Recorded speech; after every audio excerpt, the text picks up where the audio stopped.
Hello. Welcome back to Snow Valley, Montana, where romance is always in season. I hope you enjoy this book. If so, subscribe to my channel. Chapter 1. Thursday, September 14th. Snow Valley, Montana. Liked to celebrate. That was one of the things Veronica Ronnie Martin enjoyed about living in the small town. Not the only thing, mind you.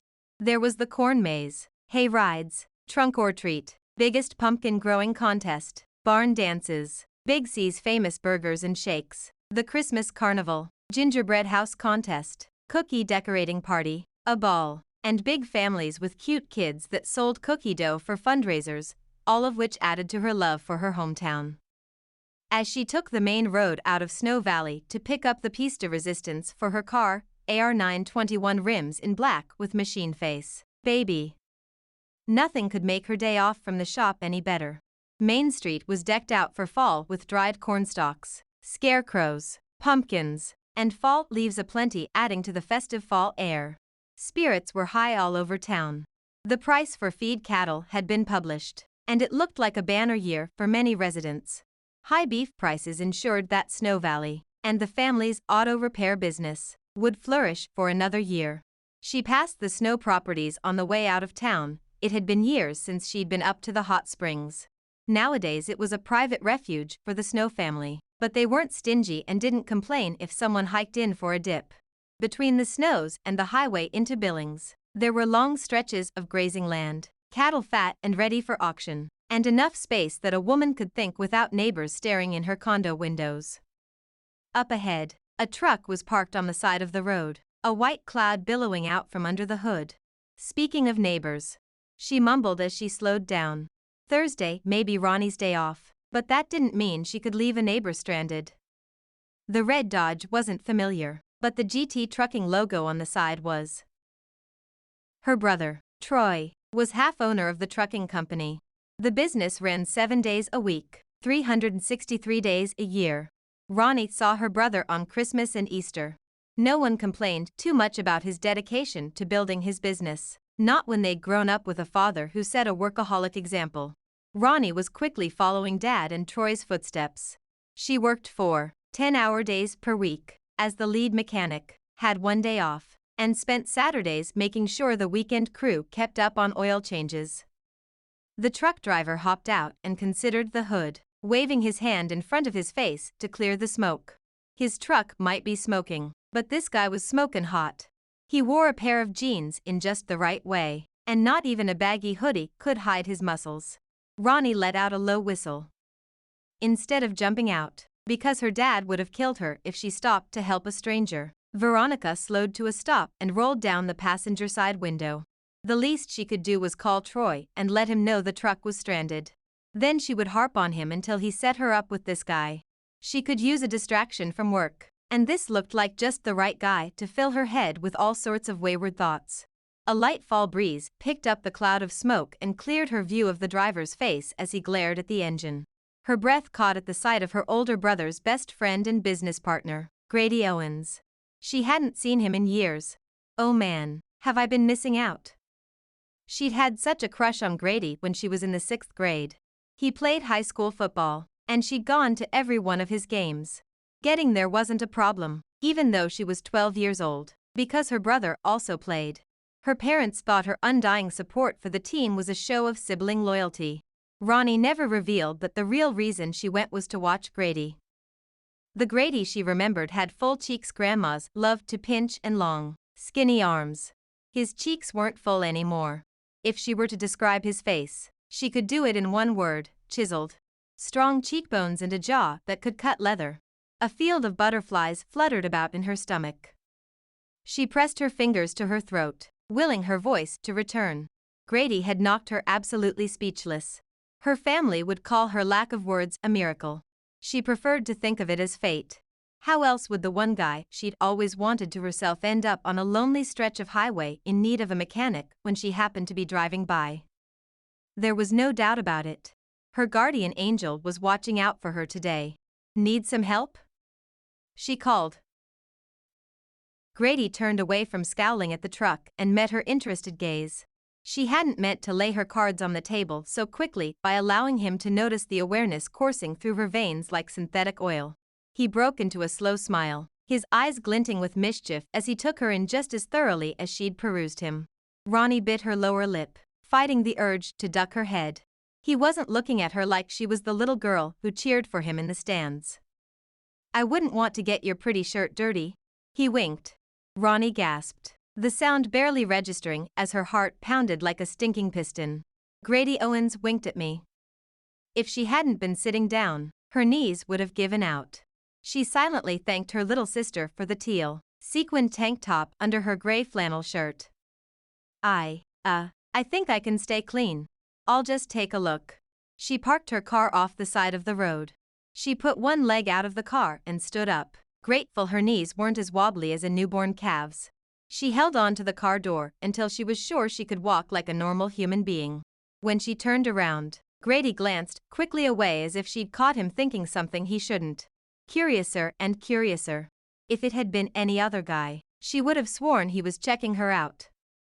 Mentally shaking off the idea, because there was no way Grady would ever consider checking out his best friend's little sister, she popped her trunk and pulled out a pair of worn and dirty work gloves.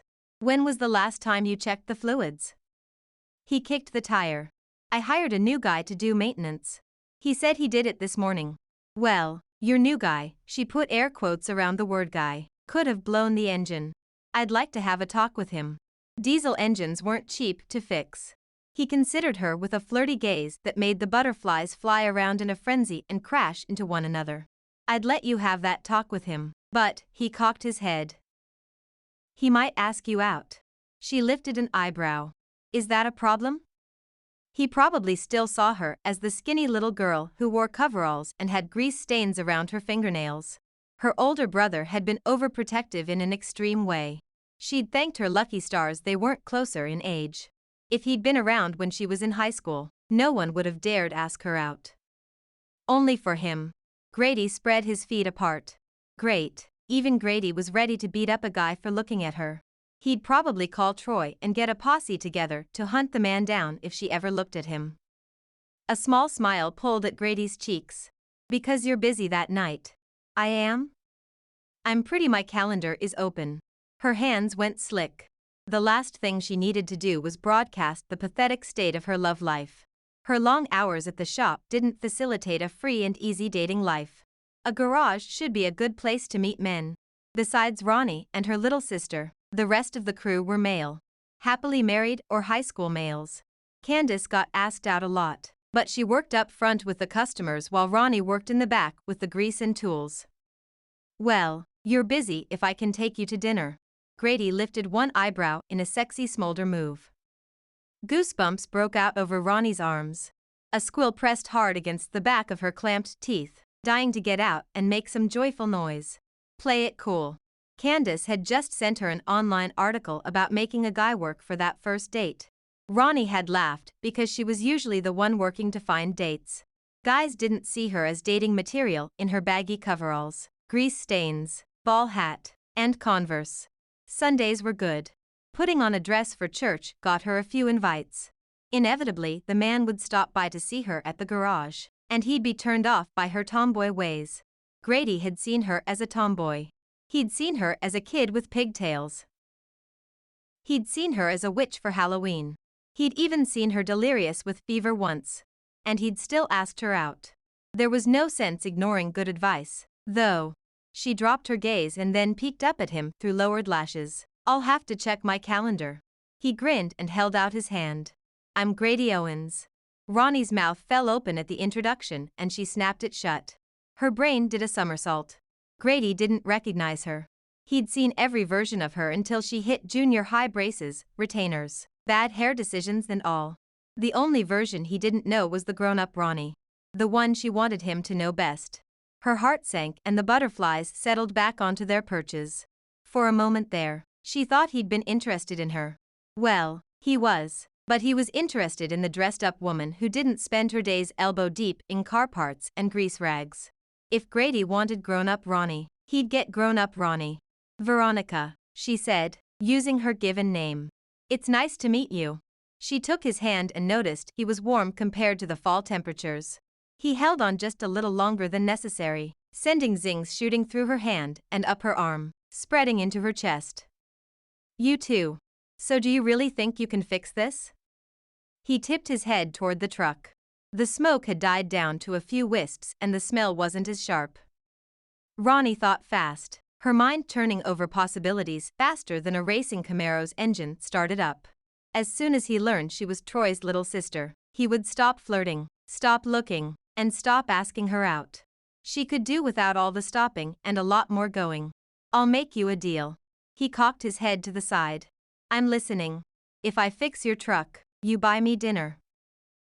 Her heart slammed against her rib cage as if it were grabbing prison bars and screaming, "Nuu." She was an idiot. She really was, because she was setting herself up for a great big letdown. But this was Grady. A guy she'd never had a chance with, not until this moment anyway. She couldn't let him slip away. Not when her guardian angel had dropped him into her path. The smoking engine? A clear sign that he was meant for her. Deal. Grady didn't even hesitate. She grinned, unable to make herself play hard to get when things worked out so perfectly. Pop the hood and let's take a look. She shimmied into her gloves and thanked her dad for her height. She didn't need a step stool to reach the radiator cap. Grady came to stand next to her. He was a good 6'3". He didn't tower over her, but she liked that she wouldn't have to bend down to kiss him like she had her last boyfriend.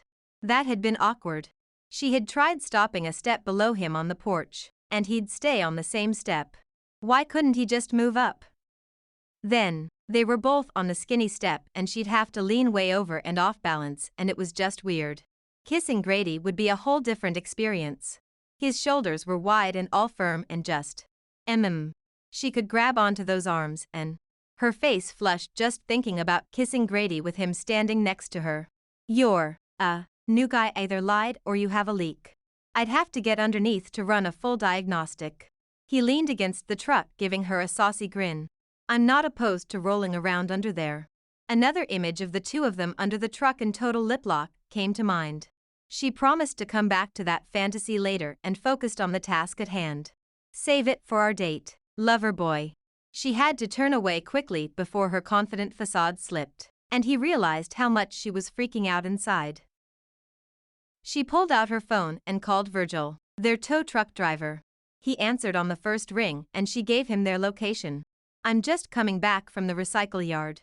I'll pick you up on the way, he replied in his gravelly voice.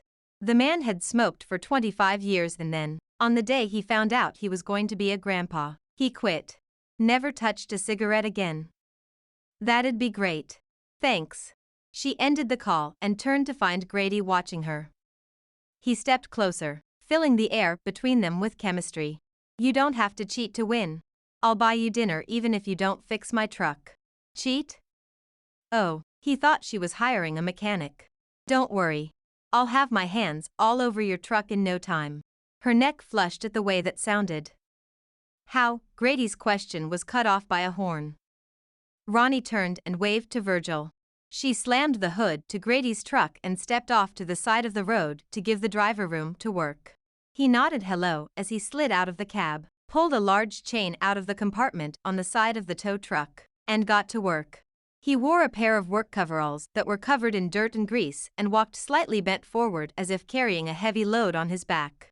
Ronnie had a few pairs of dirty coveralls of her own back at the shop. They protected her jeans and t-shirts from ruin, and she could tuck her long and low ponytail under the collar. Virgil clanged, bumped metal, and made a general racket that killed any chance at a conversation. He wasn't much of a talker anyway, so his silence was comfortable. The truck lurched into the air. Grady cringed as if his best friend had been punched in the gut.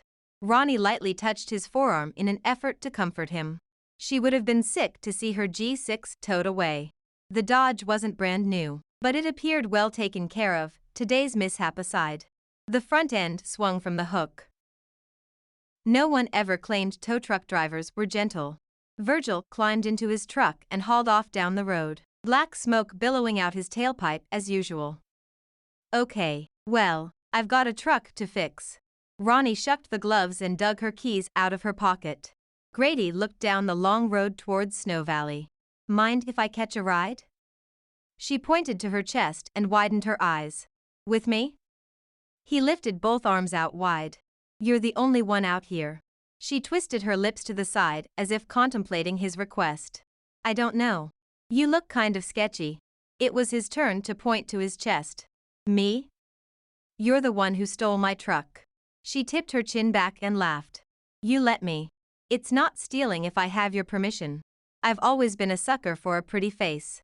Her heart stammered. I can't remember the last time someone called me pretty, she blurted. That's a darn shame. He smiled, a true and honest smile that made her actually believe he thought she was pretty.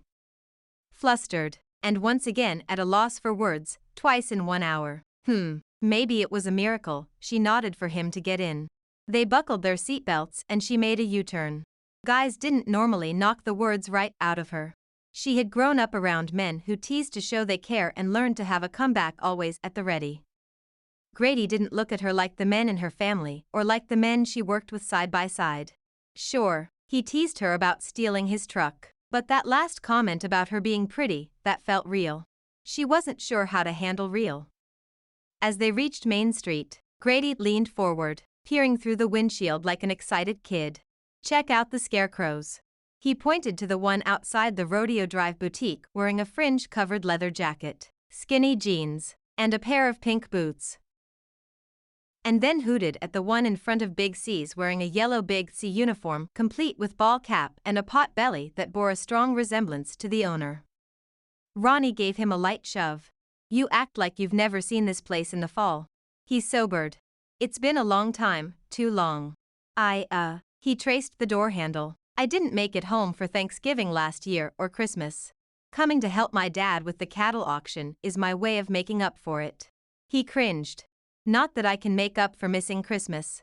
Ronnie shoved him again, harder, landing his shoulder against the door. That's from your mom. Ronnie smiled. She's way too nice to push you around herself. He rubbed his right arm with his left hand.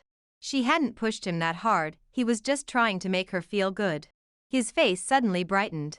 You know my mom? And your dad and your brothers. She briefly closed her eyes. Shoot. She shouldn't have said all that. Small town. She threw into the blank space before he could ask questions. She wasn't ready for him to know who she was. She liked being seen as an attractive dating opportunity. Especially by Grady. He had a way of firing her up with just a look. She slowed down, extending their drive for as long as she dared. The minute they walked into the garage, he'd figure out who she was and the current of attraction running between them would be cut. We have a deal. 1 date, that's all I need.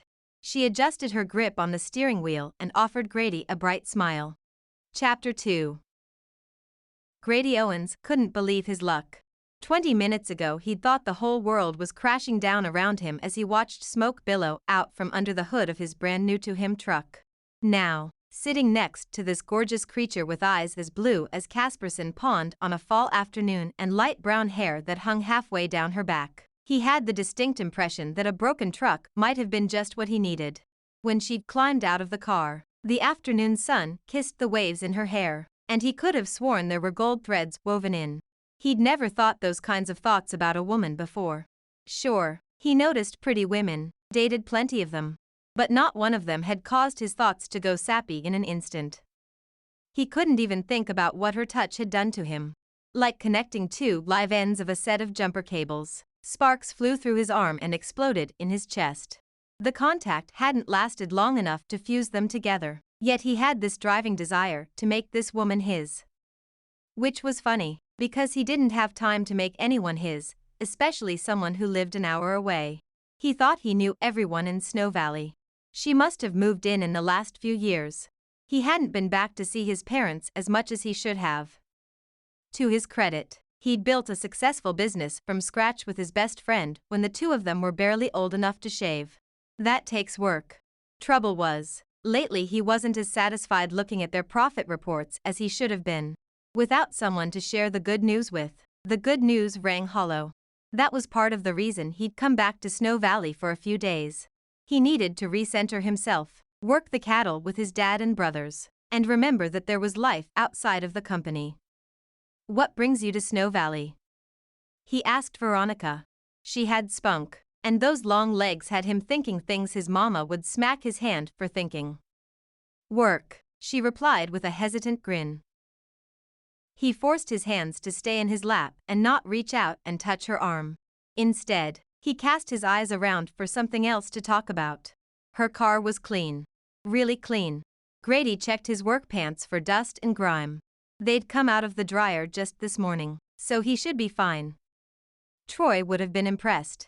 He was always getting on Grady to keep the trucks in good condition.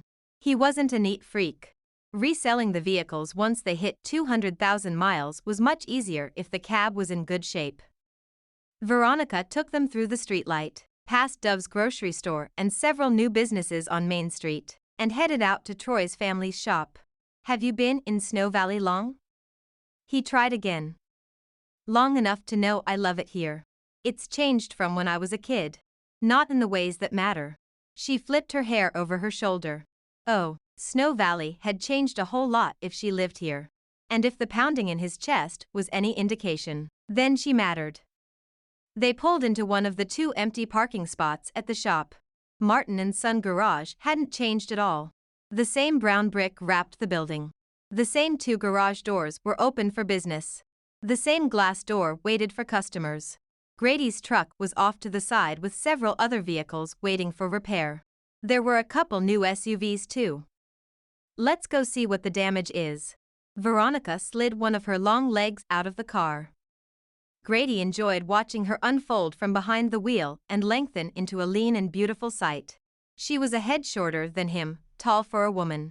Most of the women he dated were barely 5'6", with much less personality than this saucy girl who pulled over to rescue a stranger.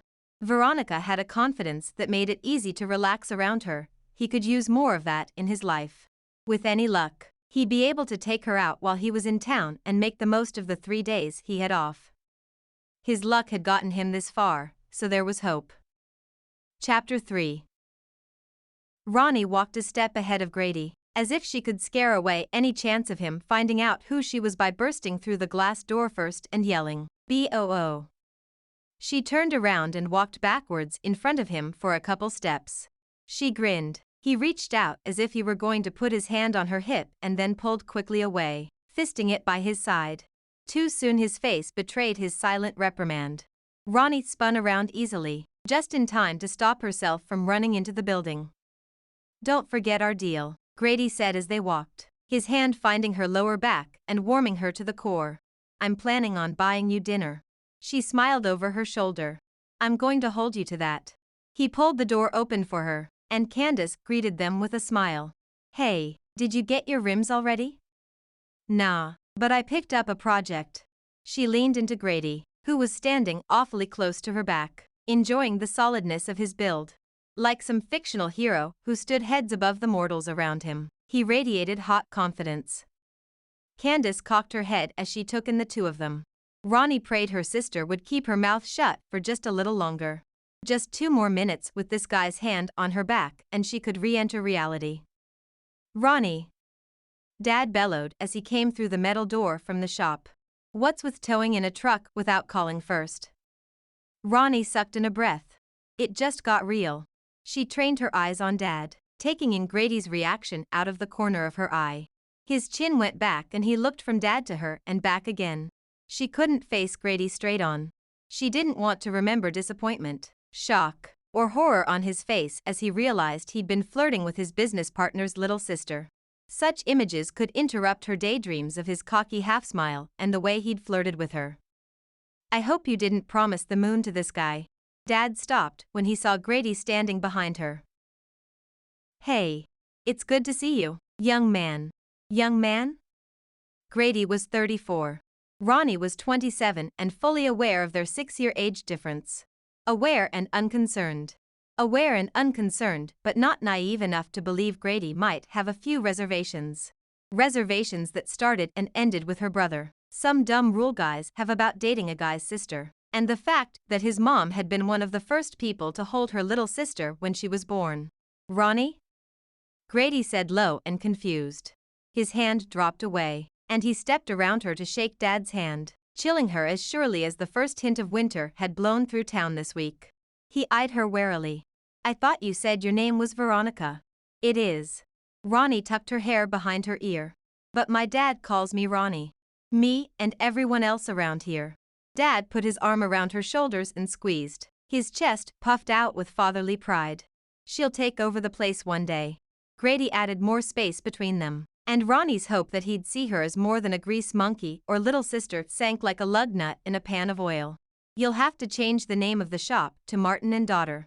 Snow Valley is used to us, no need to change a thing, Dad replied. Ronnie rolled her eyes. We're having Dad's MO put on our business cards. You don't change perfection. Dad squeezed her closer. This one wants me to paint the waiting room pink. Ronnie felt her neck flush and avoided looking at Grady. Any chance she had of him being impressed with her was dripping away like oil in a loose oil pan.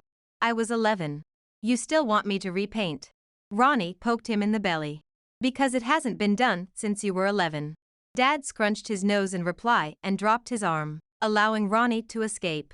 She made her way around the counter to check the work orders and see when she could get a free bay. She kept her head down, her eyes on the black and white checkered tile. When she got up the nerve, she snuck a look at Grady. His lips were pressed tightly together, and his hands were so deep in his pockets he could pull up his socks. So that's one of your and Troy's trucks? Asked Candace. Grady's attention shifted to Candace. Sure is. We're expanding into smaller jobs. Lots of ranchers need help hauling cattle to auction next week. That's smart business, said Dad. He threw his thumb over his shoulder. I've got to get back to it, but Ronnie will take good care of you.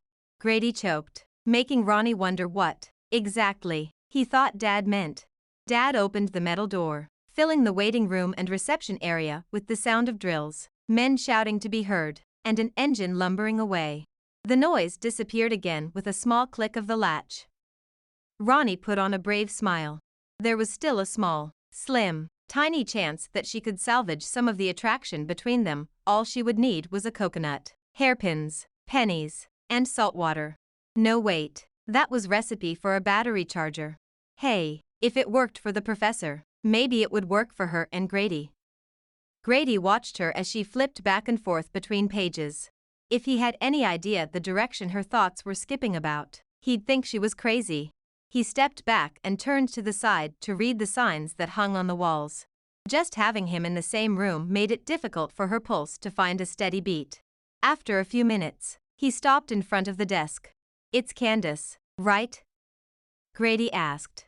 You're Troy's other little sister. Ronnie cringed inside. She had officially hit little sister status, aka undateable, aka do not touch, aka I will never kiss you status. Her heart finally found a beat, a sad bluesy one with a lot of bass guitar. Yep, and you're Troy's best friend, replied Candace. She stood tall, obviously proud. If Ronnie didn't love her so much, she'd lock her stunning baby sister in the supply closet where Grady would never lay eyes on her perfect body and Meghan Trainor hair. We prefer the term business partner, Grady said in a deep, manly voice that was like swimming in a vat of warm chocolate. Totally storing that away for future daydreams. That voice could whisper in her ear and she'd have all the willpower of a vat of warm chocolate. She leaned against the counter. Do they make business partner necklaces? Business and partner on two halves of a broken circle. She penciled in Grady's name on the schedule. Candace lifted an eyebrow at Ronnie's tone or comment, or maybe it was at both. Ronnie ignored her and pasted on a fake smile, fully expecting Grady not to get her joke. They do, Grady replied, deadpan. Only it wasn't a circle, it was a truck. Troy got the engine end because he handles all the mechanic work. Ronnie could have clapped her hands at his reply. Which means you got the back end of the truck. Could have been worse, we could have gone into ranching. He leaned forward on the counter. Then you'd be the back end of a cow. Which is better than if you raised donkeys. Grady snorted a laugh. Ronnie leaned over the counter too. You'll have to tell me where you got them. I'm always at a loss when it comes to Christmas presents for Dad. I'm afraid they're backlogged. Shoot. She snapped her fingers. Looks like a tub of gourmet popcorn again this year. Happy little bubbles filled her with each phrase they traded that brought them closer and closer until his clean smell was stronger than the exhaust perfume that permeated the garage. Candace smacked Ronnie's arm, interjecting herself into the conversation made for two. You said I could buy him popcorn this year. Grady startled away from the counter. Ronnie leaned back and turned to include her sister. Fine. I'll think of something else. She quickly wrote her address on a sticky note. Looks like I can work on your truck this afternoon. Yeah? She asked Candace, who managed their workflow. Candace nodded.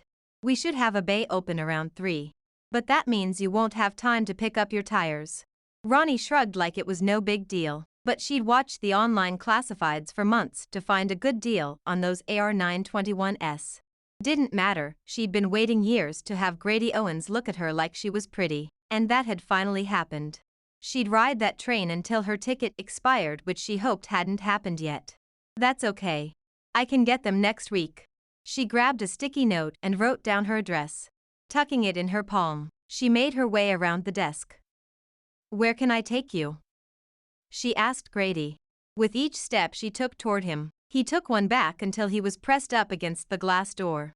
10 minutes ago he'd practically glued his hand to her back, and now he acted like she was a spider ready to trap him in her web. She bit back her frustrated cry. You don't want to hang around here all day, do you? I'll text my mom to come get me. He held up his phone as if it were a shield to protect him from her womanly powers of persuasion. Ha! Little did he know she had a trick or two up her sleeve. I'm staying on the ranch for the weekend. There's no rush on the truck. Great. She put the sticky note on the front of his hoodie and patted it to make sure it stuck. You can pick me up at 7 tomorrow night. Don't be late. She reached for the door handle. Grady sucked against the glass. He was thick, in a good way. There was no way she could get out without brushing him somewhere. She managed a sly grin and brushed his side with her hand. He stumbled backward, tripping over himself and shoving the door open. Ronnie glided past him, swinging her hips and flipping her hair over her shoulder. She might not have inherited her mom's curves, but she did have long, shiny hair today, and she was willing to work it. With a glance over his shoulder to make sure the door had shut, Grady plucked the sticky note off his shirt. I'm not sure. Oh. Ronnie cut him off before he could break their date. That's right. You're newish in town. The condos are by the hospital. Just drive that way and you'll find it. I'll see you tomorrow. She opened the car door and ducked inside. That's not what I meant, Grady called. Ronnie drove off as if she hadn't heard him. She wasn't going to let him back out.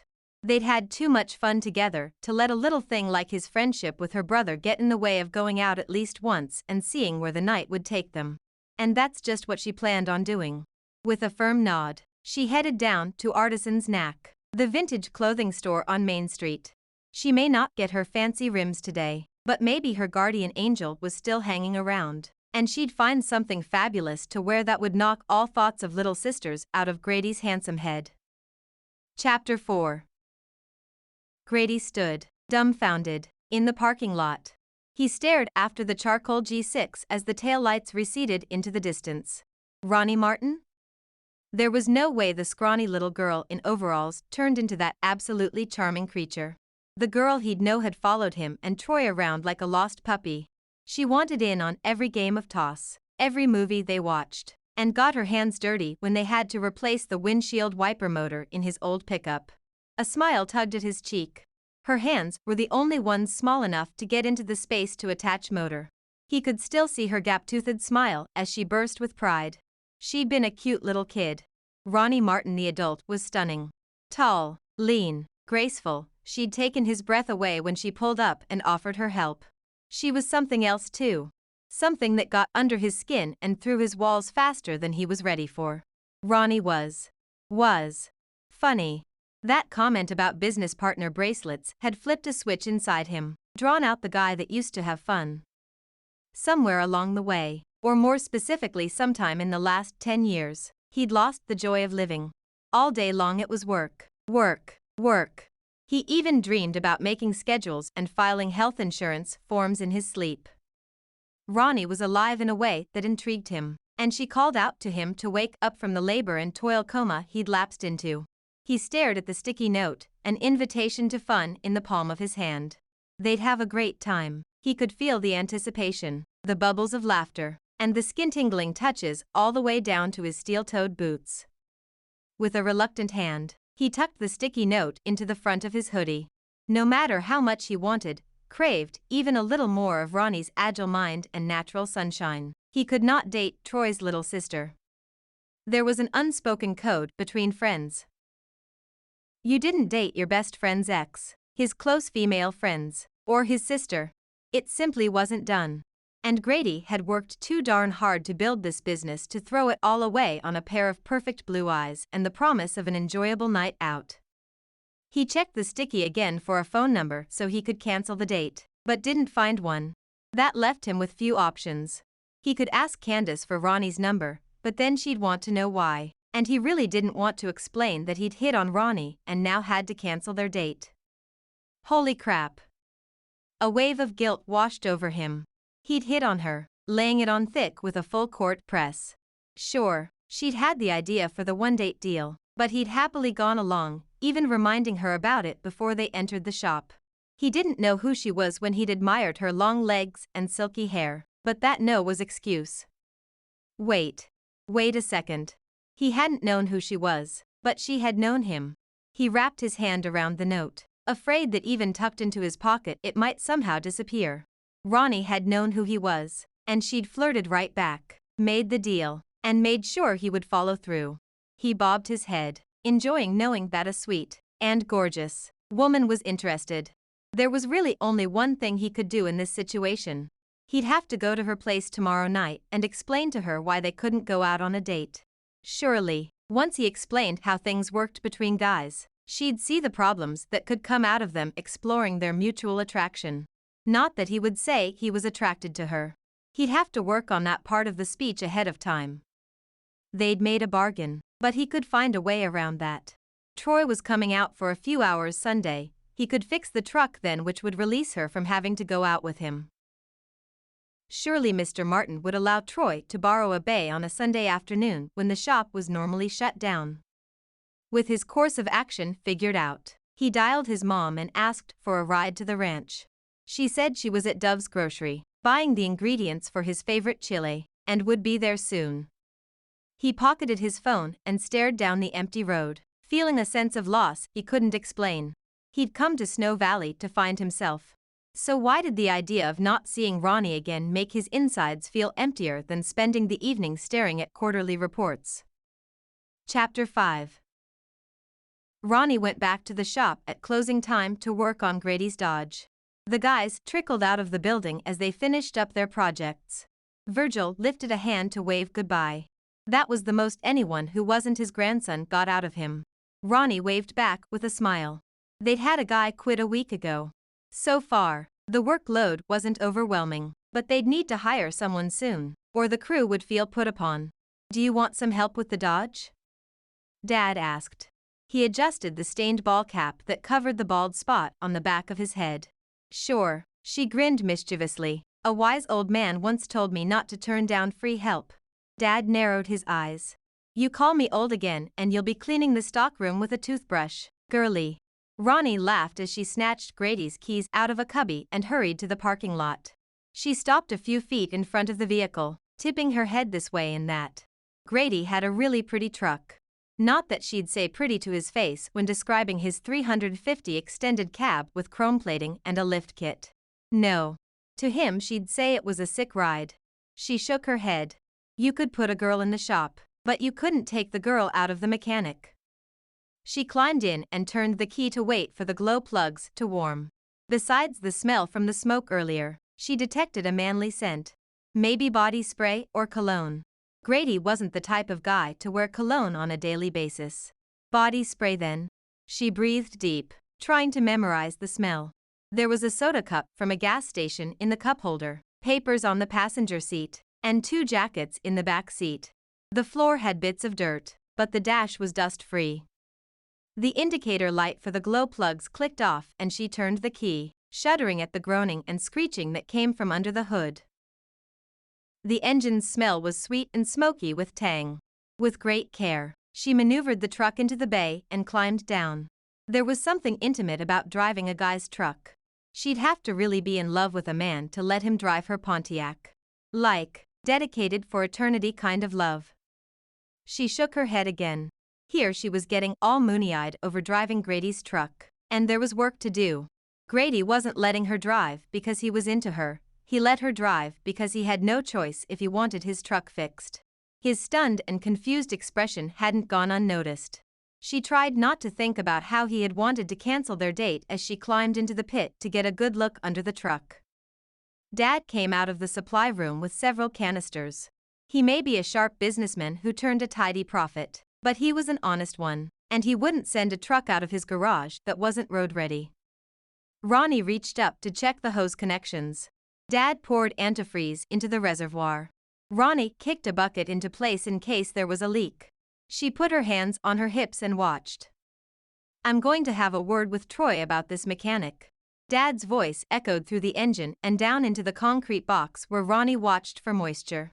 "He's not worth a day's pay if he sent Grady off without antifreeze. I think Grady's on it. He didn't seem too happy when I picked him up off the side of the road." A small green drop landed in the bucket. "Okay, hold up. I've got the leak." She pinched off the tube. "Can you get me a hose?" A few minutes later Dad passed a black rubber hose under the driver's side of the truck.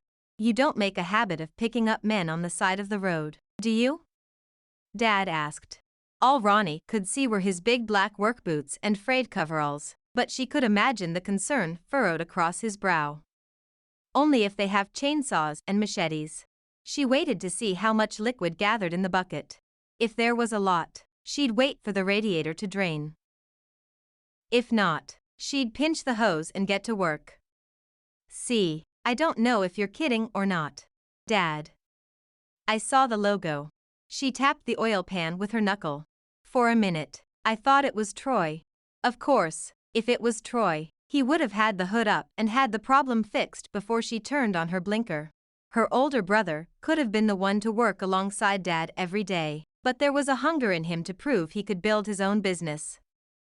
Good. He's coming to town this weekend. Grady hadn't said a word about Troy. Then again, she hadn't given him much time to talk about her brother before taking off. Why? He and Grady are hauling a bunch of cattle to auction for Grady's dad. Oh. That, Grady had told her. Well, at least that he was here to help his dad. The auction was Tuesday, so he'd be in town for a few days. That was good, except having Troy around with Grady might put a damper on things, like the thing between her and his best friend. Grady had switched from calling her pretty to calling her little sister the moment he walked into the shop. She planned to change him back to thinking pretty when he picked her up tomorrow night, but if Troy was anywhere near them, that would make it difficult for Grady to forget she was the little sister. "Listen, Ronnie." "Yeah?" She unhooked the old hose on one end and let the liquid fall into the bucket. The flow slowed to a drip, and she took the hose all the way off. The boots shuffled. "You know I don't like you living by yourself in those condos." "I know." She worked the new hose into place. "You're being smart, right? Staying safe." "Yeah, Dad. I only do drug deals before dark now. I'm not joking around here." Dad half shouted. She could just see the red creeping up his neck. "I promise, I'm being safe. Kay. You let me know if a guy tries something. You'll be the first one I call." She couldn't keep the sarcasm out of her voice that time. Dad missed it completely. "You're not going to believe this." "What?" "The water pump is shot." "What?" She scrambled out to take a look. Sure enough, when she wiggled the water pump pulley, it jiggled like a bowl of banana pudding. "That's just fan-diddly-tastic." She threw the rag on the ground. They'd have to take off the timing cover to replace the part, and that would mean the truck had to stay here for a couple days. Dad cleaned his hands with one of the rags they always had floating around the shop. Candace gathered them up and washed them as needed. "We'll have to order the part. Should be here Monday." Ronnie chewed her lip. The water pump she could handle. But if the truck wasn't fixed, Grady could claim she hadn't upheld her part of the bargain and break their date. "Has Candace left?" she asked Dad. I don't think so. Ronnie bolted for the reception area. Candace was running a credit card for Chet Bauer. He was a few years older than Ronnie and had taken over his dad's ranch a couple years back. Hey, Chet. How's Mercedes? Chet's wife volunteered on some of the same church service projects as Ronnie. She'd recently announced that they were expecting their first baby. She's doing great. Between her and her sister ordering baby supplies, we'll have enough for twins. Ronnie pointed at him. Don't jinx yourself. Chet smiled easily. I'm not. I'd take M2 at a time, every time. Ronnie raised both her eyebrows. Mercedes's morning sickness had about done her in. I'm going to be nice and not tell Mercedes you said that. He tucked the receipt into his wallet. I'd appreciate that. I'll see you guys around. Bye. As soon as the door shut, Ronnie rounded on Candace. I need you to call Grady and tell him his truck won't be ready till Monday. Be sure to tell him that there was a leak, but I fixed it. Candace ripped off the credit card slip and laid it on the counter in a pile of receipts. She would make sure the totals matched before going home. Candace, did you get me? Yeah. She leaned closer to the screen, the glare reflecting off her perfect skin. Ronnie pressed. Make sure he knows I fixed it. Okay. Sheesh. You fixed it. Congratulations. But don't make it obvious that you're saying I did it. Candace turned around so very deliberately. Are you into him? She lifted just one eyebrow. I saw the way you leaned into him when you two walked in. She wagged her eyebrows. He didn't seem to mind too much, if you catch my drift. Ronnie folded her arms and leaned onto the counter, acting like a 5-year-old. I want to marry him and have his babies and… Candace held up her hand. You don't have to get snarky. Ronnie quickly explained. We have a bet going. I got your back. Candace offered her a fist and Ronnie bumped it. Kick his trash, sister. Ronnie pulled her fist away and made an explosion sound. Excuse me, said an older woman with hair so white it hurt to look at it. My car is chugging every time I try to start it. Ronnie walked away and left that one to Candace, who would put it on the schedule for tomorrow. One more car to take care of before she could leave for her date tomorrow night. If she didn't get off in time to get ready, Grady wouldn't be thinking pretty when he saw her, he'd be thinking oil spill. Candace thought she was teasing when Ronnie said that about getting married and having Grady's babies, but Ronnie couldn't deny that the thought had crossed her mind. Not so much the babies part, but the married part. That was a major theme in her daydreams all afternoon, had been since she was 12 and saw the pictures from Grady's prom. Grady looked good in a tux. She grinned. He looked good in a hoodie too. He would look great in her living room, on her couch, pressing his lips against hers. Ronnie. Dad yelled over a grinding transmission. Can you bring me the tool cart? You bet. She rolled the heavy cart over to where Dad was working. The back wheel squeaked, and the idea that she was putting the cart before the horse by jumping into vows and veils came to mind. No more daydreams about I-dos and wedding shoes. She needed to focus on getting Grady to see her as a possible date before he would ever see her as a bride. That's what the one-date deal was all about. She'd followed through on her end, fixing the hose, and she'd change out the water pump, too, as soon as the part came in. She prayed Grady would follow through on his end of the deal, because she had a feeling that once they had a chance to connect, his hesitation would melt. She was really looking forward to what was on the other side of his reluctance. Chapter 6. Friday was a busy day at the shop. Seemed like all of Snow Valley put off oil changes and maintenance work until they were leaving town or making the trek into Billings for the weekend. Ranchers, housewives, moms, dads, guys in suits and women in slacks, filled the plastic chairs in the waiting room throughout the day, and their trucks filled the parking lot, spilling onto the street. We need another bay, Ronnie said to Dad. She'd come in at 6 to get a jump start on the workload, and it was a good thing she did. At the rate work drove up to their doors, she would have been here till midnight. Dad lifted both palms. And where would you like me to put it? She shrugged. Dad said the same thing every time Ronnie complained about the cramped space. If they had one, even 2 more bays, they could get their work done in half the time. One day, she'd put in an express lube lane. a place dedicated to oil changes and routine maintenance. Dad was right, their plot was hardly big enough for the building and parking lot, and they didn't have money to buy the lot next to them. Not with the shop supporting Dad, Ronnie, and Candace. After Dad retired, she'd be able to expand. But she wasn't pushing his retirement. Having him here, working side by side, knowing he had her back, priceless. A few hours later, she replaced the dipstick on the Ford Taurus and wiped her hands on a rag. That's the last one for me. I'm going home. See you tomorrow for church? Dad called from under a Chevy. Wouldn't miss it. She peeled off her coveralls and hung them on the peg before heading home. Cutting off Main Street and heading toward the hospital where she bought a condo, Ronnie checked the time on the dash. 10 minutes late. Could be worse. She threw off her seatbelt and bolted towards her door.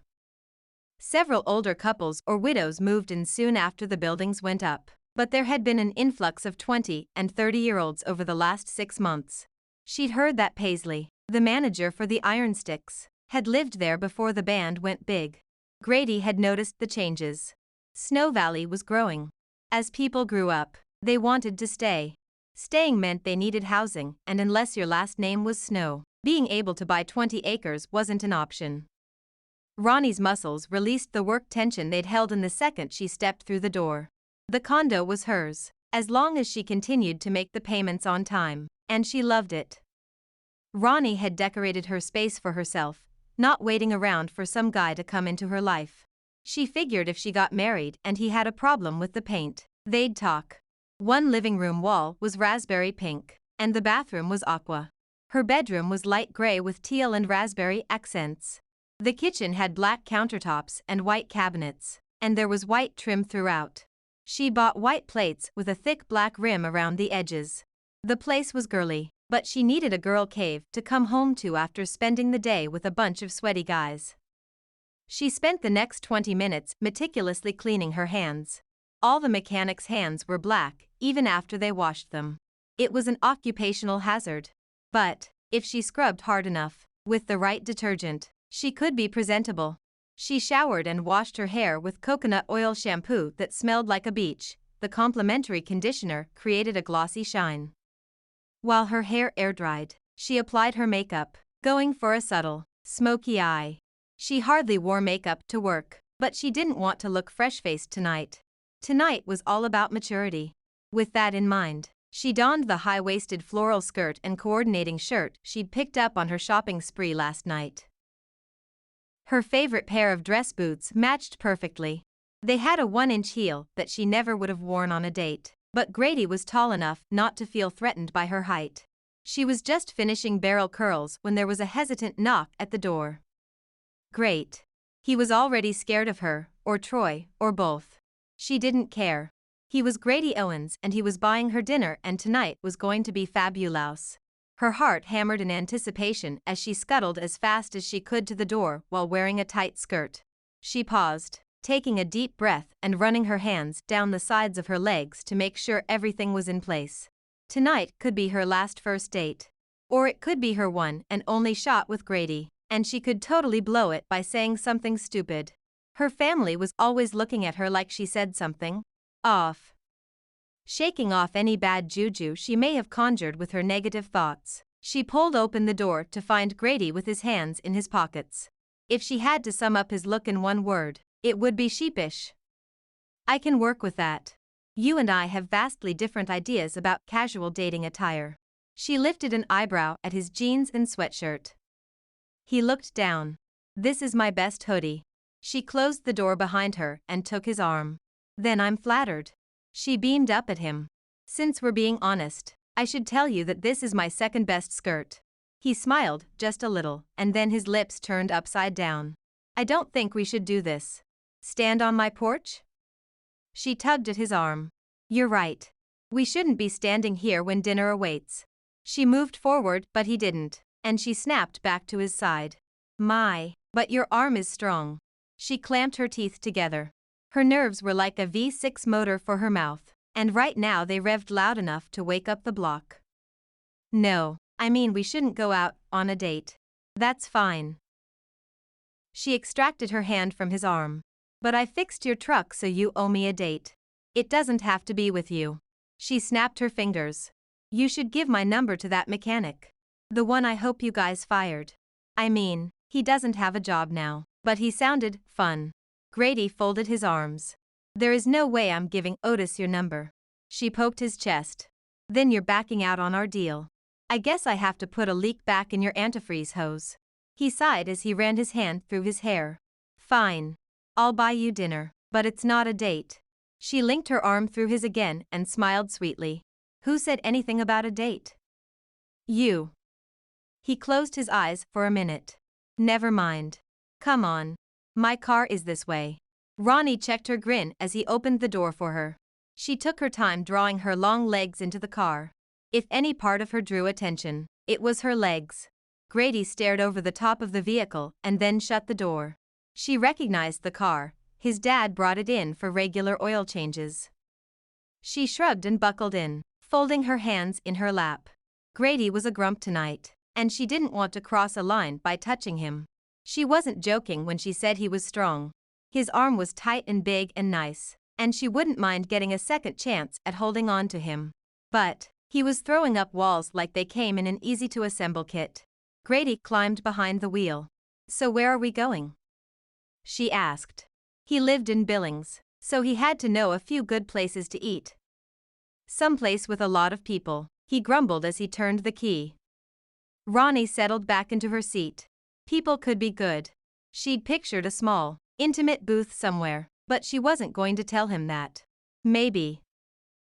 If they were around a bunch of people who treated them like any other couple, Grady would start to see them the same way. Chapter 7. Leaving the apartment with Ronnie in the car was not the plan. Grady was going to break it to her easy, let her down gently, and then he'd been knocked flat at the sight of her. Yeah, she'd looked good in jeans, real good. But she looked amazing in that skirt and flowing top. Downright delectable. And his head had stopped sending signals to his body. When she'd teased him about wearing a sweatshirt on a date, he had the distinct urge to race back to his parents, pull out his button-up shirt and tie, and prove he could clean up. He ran his hand around his neck. He should have gotten a haircut too. What was worse, dating his best friend's sister or taking her out and not being respectful? This was a no-win situation for him, and he had no way out. Grady racked his brain for a place to take Ronnie where they wouldn't be alone. He should never, ever be alone with her. Alone brought on ideas that he should not have about his best friend's little sister. Ronnie crossed her legs and Grady almost swerved off the road. He cursed silently. Where did little Ronnie Martin get legs like that? Think, sister. Think, sister. He tightened his grip on the wheel, doing his best to keep Troy's angry face in the front of his mind. There was one place in town that always had a crowd on Friday night. He'd buy Ronnie dinner and drop her back at her door as fast as possible, and then he'd try and forget that she smelled like coconuts. Chapter 8. I remember this place being a lot busier. Ronnie tried not to laugh at the devastation on Grady's face as he took in the empty dining room at Big C's. There's an away game tonight. She hooked her arm through his and tugged him over to the counter, where they both looked up to peruse the menu boards. I forgot how much Snow Valley loves football. Snow Valley loves any reason to get together. He nodded, and then his eyes showed life. When does the corn maze open? October 5th, she replied. They're bringing in food trucks, face painters, and bobbing for apples. That's my mom's birthday. She gave him a playful shove. Ah, you should take her. Your mom's a hoot. Before Grady could respond, Sarah Little asked if she could take their order. Her mom drove a minivan full of soccer-loving girls all over the county for games. She came in for regular maintenance and to brag about her daughter's skills as a defender. Grady deferred to Ronnie to go first. I'll have the fish and chips and a root beer. And I'll have a bacon cheeseburger with a large onion ring in. He glanced at Ronnie. A root beer. Sarah repeated their order and Grady handed over the money. I'll bring your order out when it's done. Thanks, Ronnie chirped. She grabbed 2 packets of ketchup and several napkins before selecting a small booth. Grady slid into the other side, and their knees touched under the table. He shifted and they brushed again. Finally, he turned at an angle and kicked his feet in the walkway. Ronnie tried not to laugh at his obvious discomfort. She didn't think it was because he didn't want to be with her. His whole internal battle-tortured soul thing was because he liked her.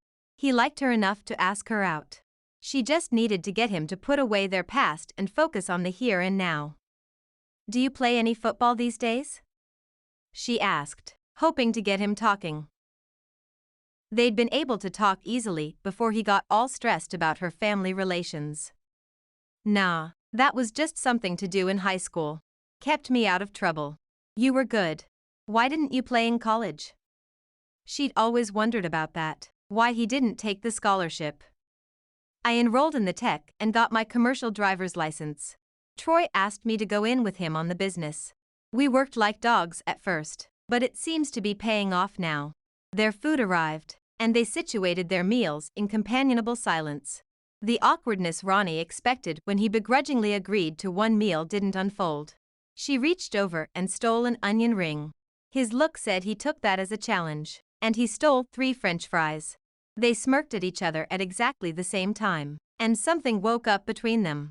He reached for a piece of halibut, and she grabbed his hand to stop him from stealing her dinner. A zing shot up her arm, but she didn't let go. If anything, the zing made her want to hold on a lot longer. Good feeling. That zing. No way is one onion ring worth a fish stick. Sure it is. Onion rings are way better than fish. I'll trade you a slice of bacon and one more ring. Deal. They made the trade and grinned as they bit into their prizes. "So, what are you doing now?" he asked. He leaned back into the booth, his neck no longer tight, indicating he was under stress. She swallowed and took a sip of root beer before saying, "I manage the shop." He bobbed his head as he processed the information. "I always thought Troy would take over one day." "Well, as you pointed out, his name is on the sign." She wiped her fingertips with a napkin. "He took off before Dad could even think about slowing down. With me there, Dad gets Tuesdays and Sundays off, which is more than he ever had when we were growing up." "I remember." And just like that, all Grady's easygoing conversation dried up and his frown returned.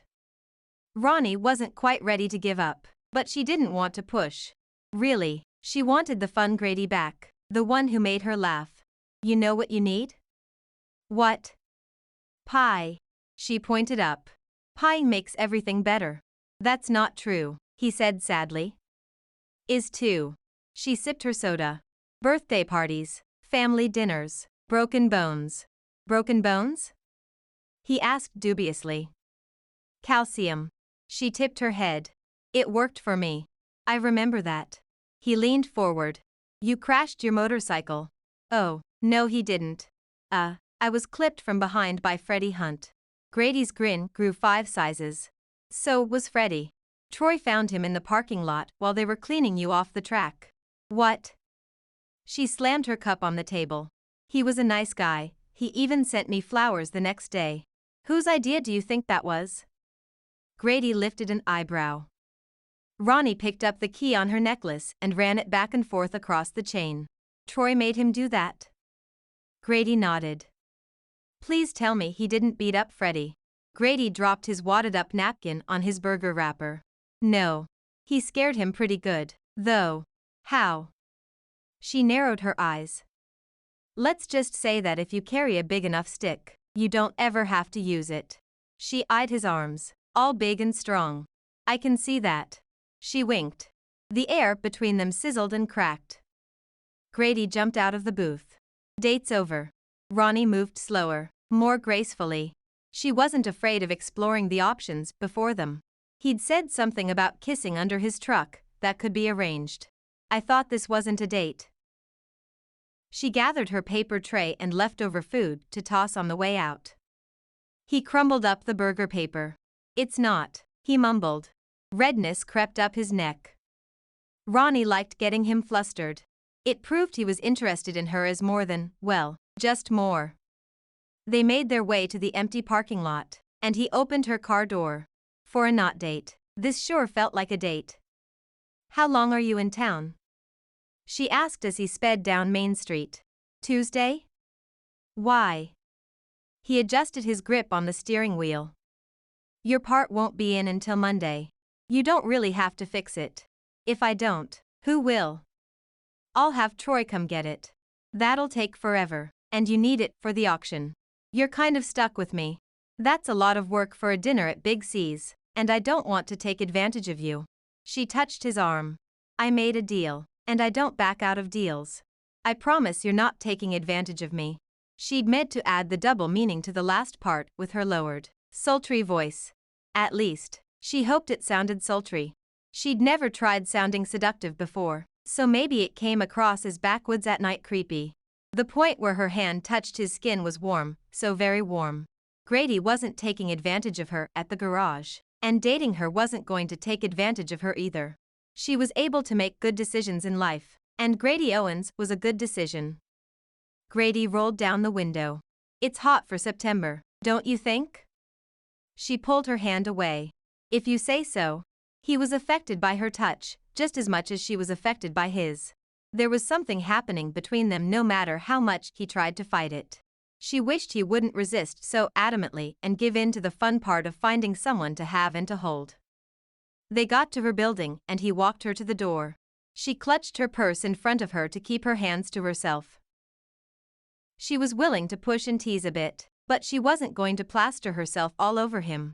At the last possible second, before they settled in to look at one another and things became awkward, she put her hand on his arm. Thanks for dinner. Feeling brave, she pecked a kiss to his cheek. She only meant for it to be a quick moment of contact. Something for him to think about as he drove home. But she found herself unable to pull away, tucked up against his warm body because his arm was around her back. Her breath hitched, and he traced her cheek with his fingertips, searching her face and then connecting their gazes. It was hot for September. Grady was like a giant space heater pulsing heat waves right through her clothing, and her body was a perfect fit against his. His brow furrowed, and a line appeared between his eyebrows. Even though she wanted the kiss, he debated longer than she did over those fancy rims for her Pontiac. She pulled away and slipped inside with a little wave of her fingers. The latch clicked, and she let out the breath she'd been holding. I think that went pretty well, she said to the empty room. With a quick brush of her palms, she headed off to bed, wondering if she'd ever see him again. Chapter 9. Grady stared at Ronnie's door for a good 5 minutes. He just stood there, unable to think about moving his feet. Her lips on his cheek were a revelation, the kind where heavenly angels sing and your soul is turned toward a new path. And yet, his brain knew dating Ronnie was a bad idea. The baddest of ideas. Troy was his best friend and business partner.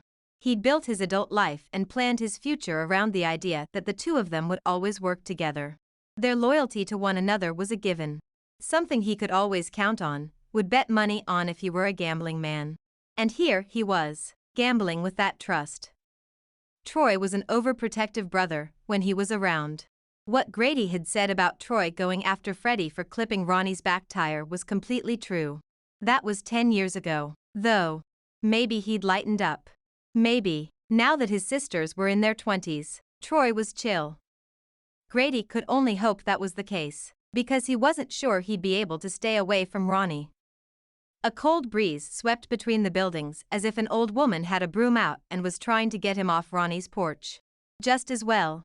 He needed to get some sleep and then figure out a way to date Troy's little sister without ticking off his best friend. Chapter 10. Ronnie was the first one in her family to make it to church. Pastor John was standing by the conclave talking to Buster, a man who lived in town and enjoyed collecting World War II memorabilia. The choir's soft voices as they warmed up added to the overall hush that kept the kids under control before and during the meeting. On the 4th row up, Grady's parents sat with their younger sons, Lance and Brett. Lance was leaning forward with his elbows on his knees, working hard to keep his eyes open. The guy would be asleep before they said amen for the opening prayer. He must have had some date last night.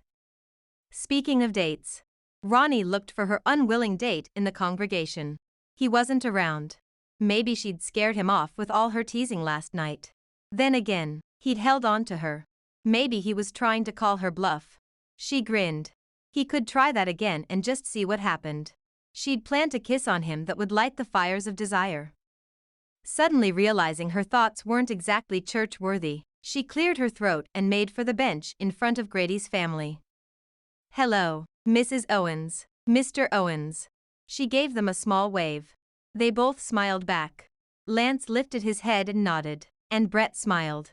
Brett had been a year younger than her in school. He'd played football and worked at the IFA. She'd spent her high school years in the shop room with the other grease monkeys, so they hadn't run in the same circles. Lance was 2 years younger than Brett, and she didn't know him at all. From what she could remember, he graduated from USU in agricultural science and now worked the ranch with his dad. Mom and Dad arrived shortly after Ronnie settled herself onto the bench. "Jan. It's so good to see you." Mom turned in her seat and patted Grady's mother's knee. Because Troy and Grady had been such good friends growing up, their parents had also been close, or maybe it was the other way around. In any case, the families didn't do much together anymore. However, if Mom and Jan were in the same building, they were together. Jan returned her enthusiastic greeting. "You know, with Grady here, it feels like old times." "I know. Troy's coming out for a couple days too." Mom beamed. Ronnie's heart sank. She'd hoped he would cancel his visit at the last minute like he normally did. Dang. Her older brother could really cramp her style when it came to Grady. She could just picture Troy hooking her around the neck and rubbing his knuckles into her hair. Nothing said independent woman like being mauled by your older brother and coming out looking like a chipmunk lived in your hair. Troy wasn't even here yet, and she wanted to disappear into her condo until he left. Grady's dad leaned forward. "Your family should come over for chile. Jan put on a batch before we left." "Yes." Jan put her hand over Mom's. "We'd love to have you. I've got a batch of rolls rising. I'll bring those." Mom agreed for everyone. Ronnie sat back and let them work out the details. On any given Sunday, she would have looked forward to Jan's chile. The woman knew her way around ground beef. Being a rancher's wife had turned her into an expert. Maybe Ronnie would stop in for some chile and a few sidelong glances with Grady. Just as Pastor John headed to the pulpit, the handsome man slipped into the pew next to his dad.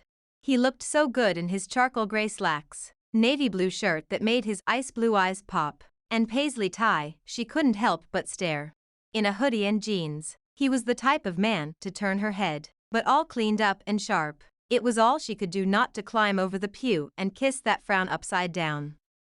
He nodded hello to everyone, his eyes lingering on Ronnie. She'd revived last night's curls and outlined her eyes with deep brown liner for a dramatic look. Her tan cowboy boots landed just below her knee, and her navy wrap dress landed just above.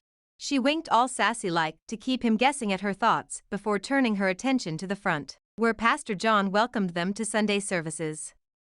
Staring straight ahead and not glancing over her shoulder at Grady took every ounce of her will and determination.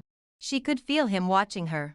Like steam from a boiling pot, his gaze made her face flush and her scalp tingle, reminding her of what it felt like to be close enough to kiss him. She waved her hand in front of her face, praying Pastor John wasn't in a mood to pontificate today. She needed a dose of Grady and she needed it right quick. Chapter 11. The old church was still standing. Grady hadn't meant to be late, but he'd forgotten how long it took to feed the cows. And he couldn't come to church smelling like he'd just fed cows. By the time he got out of the shower, everyone had already left. Grady took in the stained glass windows, the nicked and scratched wooden pews, the pulpit and the pastor. Pastor John had been at the pulpit clear back when Grady was a kid. He had a few more lines in his face. His eyes weren't as clear blue as before, like a pair of jeans that had faded in the wash. However, his voice was still soothing and his words well chosen. Grady's eyes drifted to Ronnie. Her long hair hung over the back of the pew, in front of his brother. Lance was asleep, his chin on his chest, which was fine with Grady. He didn't want anyone admiring Ronnie's big, golden waves except him. He could admire them his whole life long and not get bored. They were lighter at the bottom, as if the summer sun had bleached the ends of her hair. She would look amazing in a canoe on Casperson Pond. They could go up for an afternoon of fishing and see where the breeze took them. Dad bumped his leg. "Quit staring," he growled low. "I'm not." Dad fixed him with his signature "Don't mess with me boy" glare. Grady tucked his smile away and did his best to refocus on Pastor John's sermon. A few minutes into St. Matthew, and Grady was back to watching Ronnie. This time, he didn't make it as obvious. So in everything, do to others what you would have them do to you. Pastor John looked up from his aged Bible. His eyes traveled around the room and landed right on Grady. "Is this your standard?" he asked. Grady squirmed in his seat. He didn't have a sister, but if he did, he wouldn't want some guy having the kinds of thoughts about her that he was having about Ronnie. But if the guy came forward and explained that he wanted to honorably date the fictitious sister, he'd understand. Maybe. No, he would. Mostly. He wouldn't kill him. He'd followed the "thou shalt not kill" commandment his whole life, not even being tempted to break it. So why did the "doing unto others" commandment prick his conscience so strongly? He leaned his elbows on his knees and dug deep for an answer. Because if the situation was reversed, Troy wouldn't even look at Grady's fictitious little sister. There would be no flirting. No non-dates to Big C's. No almost kisses, because no matter how hard he tried to explain away what had happened on the porch last night, he had almost kissed Ronnie. So there it was. He was a major jerk and a complete backstabber. Grady sunk into his seat. Ronnie's mom leaned over, and Ronnie turned slightly so she could hear what her mom whispered. Her full lips, a delicious shade of pink, lifted into a small smile. A smile that held secrets and captivated his attention. Dad bumped Grady's leg again. Staring. He sighed. He didn't have a choice. He needed to talk to Troy. Today. And hope he lived to see tomorrow. Chapter 12. "I love what you've done with the place." Ronnie shed her belted jacket and hung it on one of the hooks next to the front door. When they were younger, the front entry had been littered with backpacks, cleats, boots, footballs, and the occasional science project. There were still boots, but they were lined up neatly under the bench. The wall was free of scuff marks, and there was a plant in the corner. "Thanks. It's amazing what a fresh coat of paint can do." Jan ushered her past the sitting room and into the large dining room and kitchen. A fresh coat of paint was just the beginning of the changes. The old floral couch had been replaced with dark leather seating. The square coffee table was gone, and a fabric-covered ottoman sat in its place. The old entertainment center had been restained a dark walnut, and the red curtains and throw pillows added just enough color. A sliding glass door off the kitchen hung open, giving free rein for everyone to wander back and forth between the redwood deck and the food spread across the kitchen island. Ronnie had spent many a Sunday afternoon eating with Grady's family, usually at the kids' table. She ran her hands down her long cowl-neck sweater, making sure it hadn't bunched up on her leggings. She wasn't a kid anymore. And she wasn't at all sure about coming here, even for a short time. Grady had taken off after church, not bothering to say hello, let alone goodbye. She wasn't an especially tender person, but the snub had wounded her pride and put a large dent in her confidence. She'd been so sure he was going to kiss her last night. But a guy who wants to kiss a woman doesn't ignore her. Jan gave Ronnie a side-armed hug, which Ronnie happily returned. "I can't believe how grown up you all are now. She moved out years ago," called Mom from behind the kitchen island. "And Candace did the same thing just last year. We're officially empty nesters." Ronnie smiled. "Speaking of Candace, where is she?" Her sister hadn't made it to church again. If she kept this up, there would be words. "I'm right here." Candace came through the open glass door. She had on a pair of tight jeans and a sweater with a matching scarf. Though the temperatures had been chilly, the sun was out in all its glory today. The leaves still clinging to the trees were rimmed in golden light. Much like her sister. Grady came down the hallway that led to the bedrooms. "Something smells good." Ronnie's lungs froze, and her head became light. He'd changed into jeans, his good ones that he'd worn last night. He was right, they were a great pair of jeans, especially on him. He left his button-up shirt on, though he'd removed his tie and rolled the sleeves up to reveal corded forearms. Ronnie had brushed her fingers up those arms. She wanted to do that again. Now. So she tucked her hands behind her back and clasped her fingers together. Grady looked at and smiled at everyone but her. When he came to her, he looked over her shoulder and didn't say a word. Ronnie wondered if they'd stepped into an alternate universe. One where they hadn't gone out last night. There was no way she dreamed up a whole date. Especially not such a lame date. If she'd been dreaming, she would have kissed him fully, and he would have kissed her back, and they would have ended up on her couch with a movie, their hands entwined and their lips tasting like popcorn butter as they shared kiss after kiss. The image was so good, so real, she could practically feel his arms around her. "Remember when we used to make a whole pot of chili just for the boys?" Jan asked Mom. Their voices cut through all the romantic notions zinging through Ronnie's head. With a quick turn, Ronnie severed the daydream and remembered how to breathe. "I'd better get some before Grady has a shot at it." She stood tall even though she felt anything but put together at the moment. How he managed to make her feel all undone with just a few looks was not fair. Not fair indeed. "Me too." Candace got in line behind her. How was the concert last night?" Ronnie asked her sister, trying to keep her focus on anything other than Grady. He wasn't stuttering around the kitchen like she was.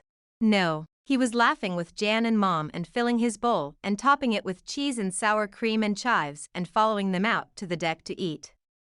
Candace took a seat at one of the tables next to Lance. There was only one other open chair at the table. Ronnie debated for all of 1 second where to sit. If she moved to the other table, her desire to sit by Grady would be obvious. If she sat with Candace, she wouldn't get to sit with Grady.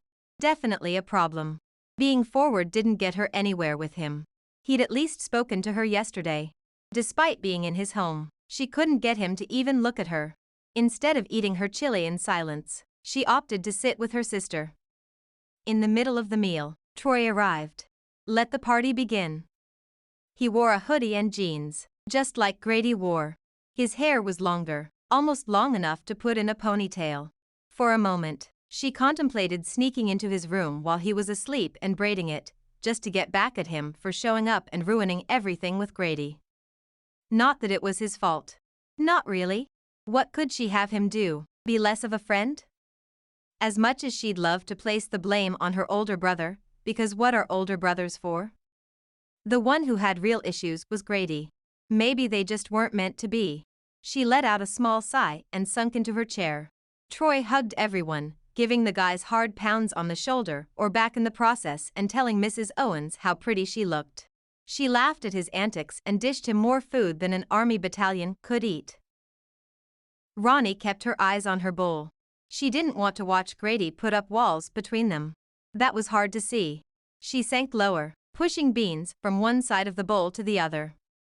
A while later, after everyone had eaten their fill, the dads went to the garage to tinker with an old Ford pickup, towing Troy along with them, and the brothers took to cleaning off the table. Candace scooted her chair closer to Ronnie's. "Do you remember these guys being this cute when we were little?" Her eyes were locked on the men carrying dishes into the moms, who were supervising Grady loading the dishwasher. Both Candace and Ronnie had offered to help, but the guys told them to stay put. They didn't offer twice.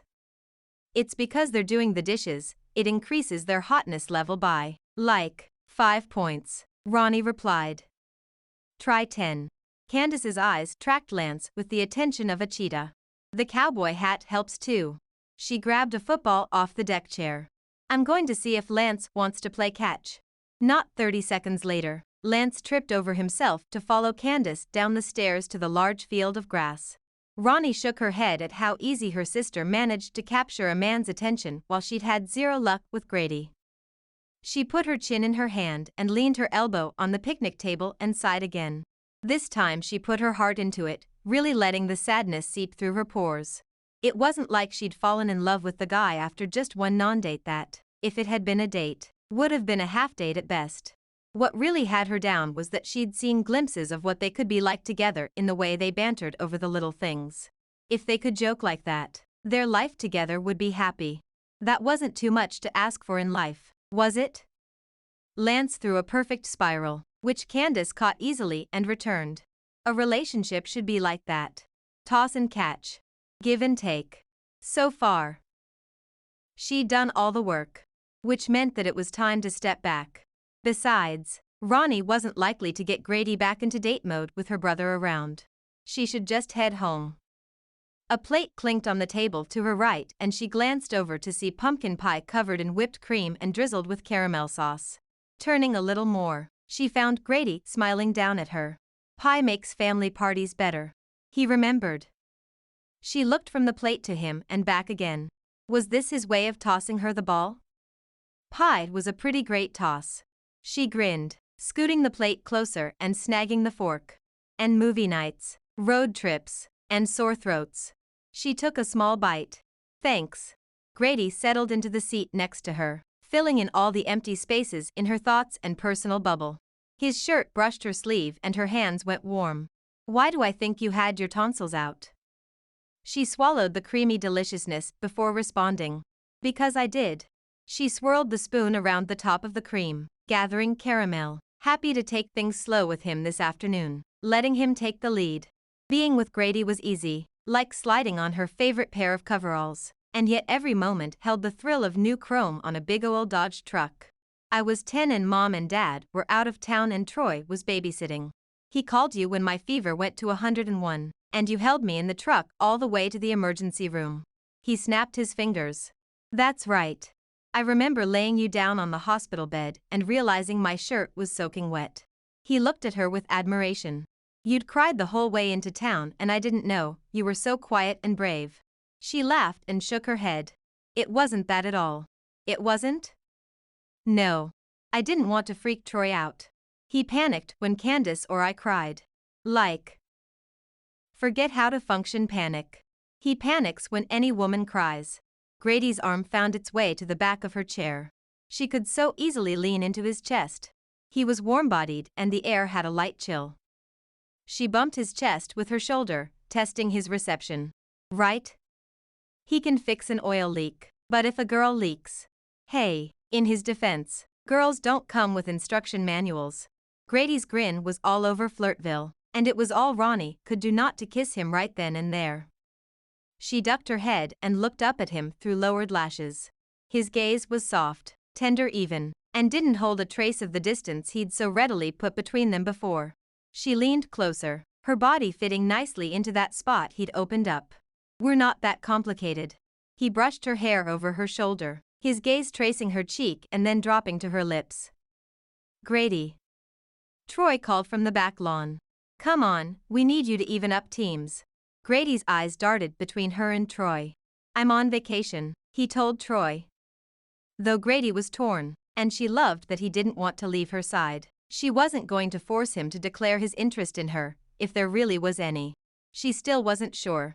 Pie was great, and the few innocent touches were doing crazy things to her head and heart, but she needed a sign, something big enough she couldn't ignore.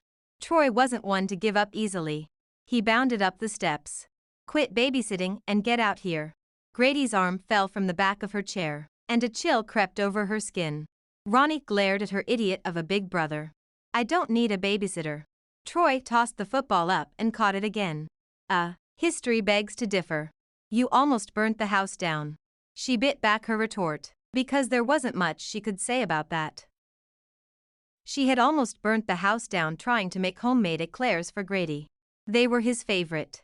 She'd forgotten to set the timer, and the eclairs went up in smoke. Troy put the fire out with baking soda and, to her ultimate humiliation, Grady opened the doors and windows to let the smoke out. I was 11, she finally said. You still can't cook. How would you know? You haven't been home longer than 5 minutes in 10 years. She got to her feet, a sense of triumph flooding her at the sight of Troy's repentant shrug. I'm leaving. You boys enjoy your game. She couldn't look at Grady. Surely fighting with her brother as if they were children had wiped any of the admiration out of Grady's gaze. Thanks for the pie. She took the plate with her, heading for the kitchen where she'd say goodbye to their hosts and make a hasty retreat. Before she made it all the way inside, someone hooked her elbow to make her stop. Hey. Grady's voice was low. She turned to find him with his phone out. Can I get your number? She almost dropped the pie plate. You want my number?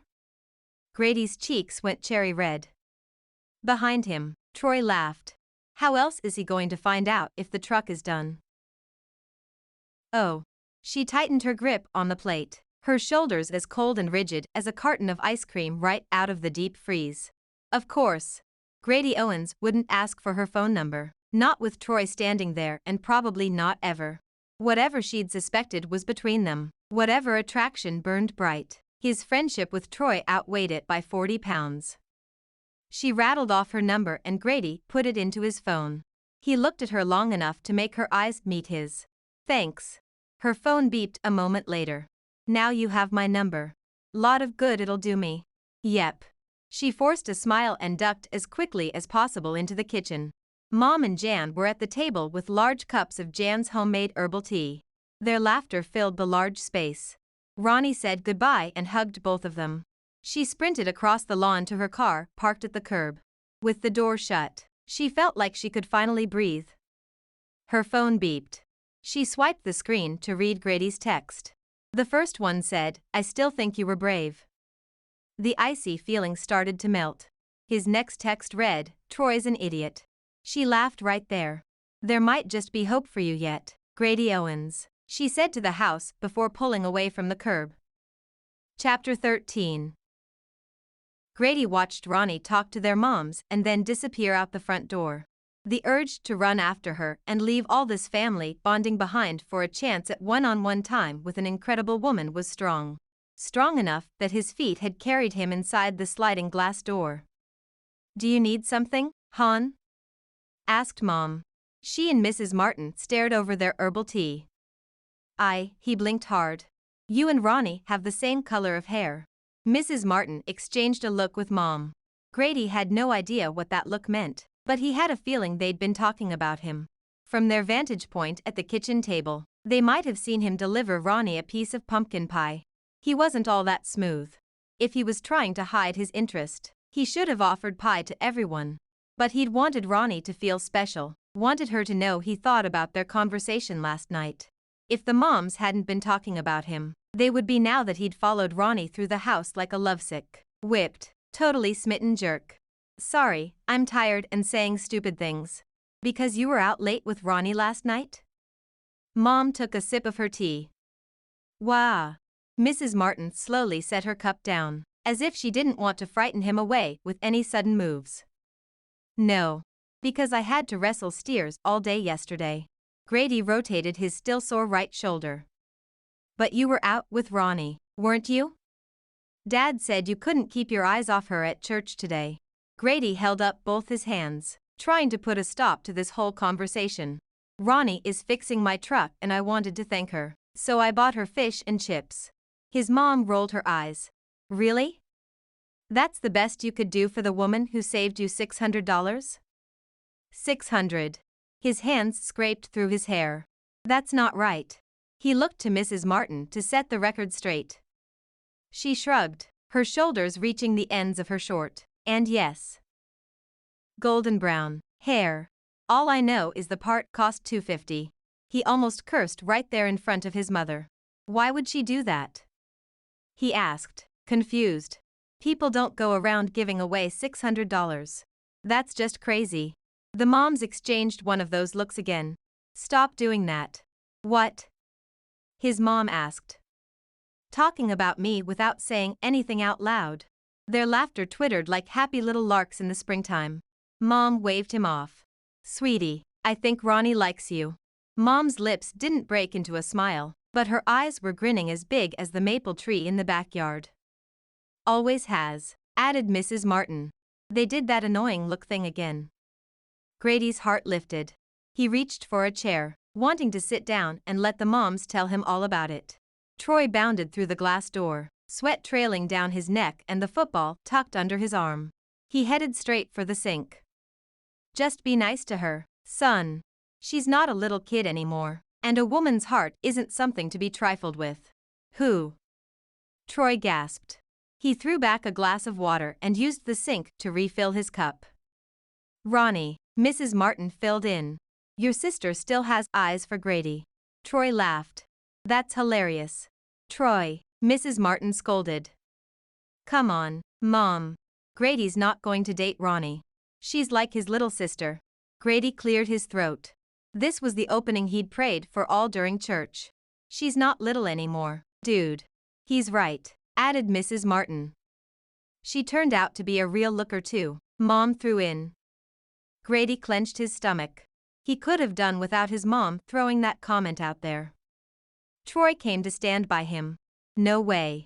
He punched Grady in the shoulder. Grady's too much of a player for Ronnie. Grady. Mom pointed at him. We taught you better than that. Grady drug his hand down his face. This couldn't go any worse.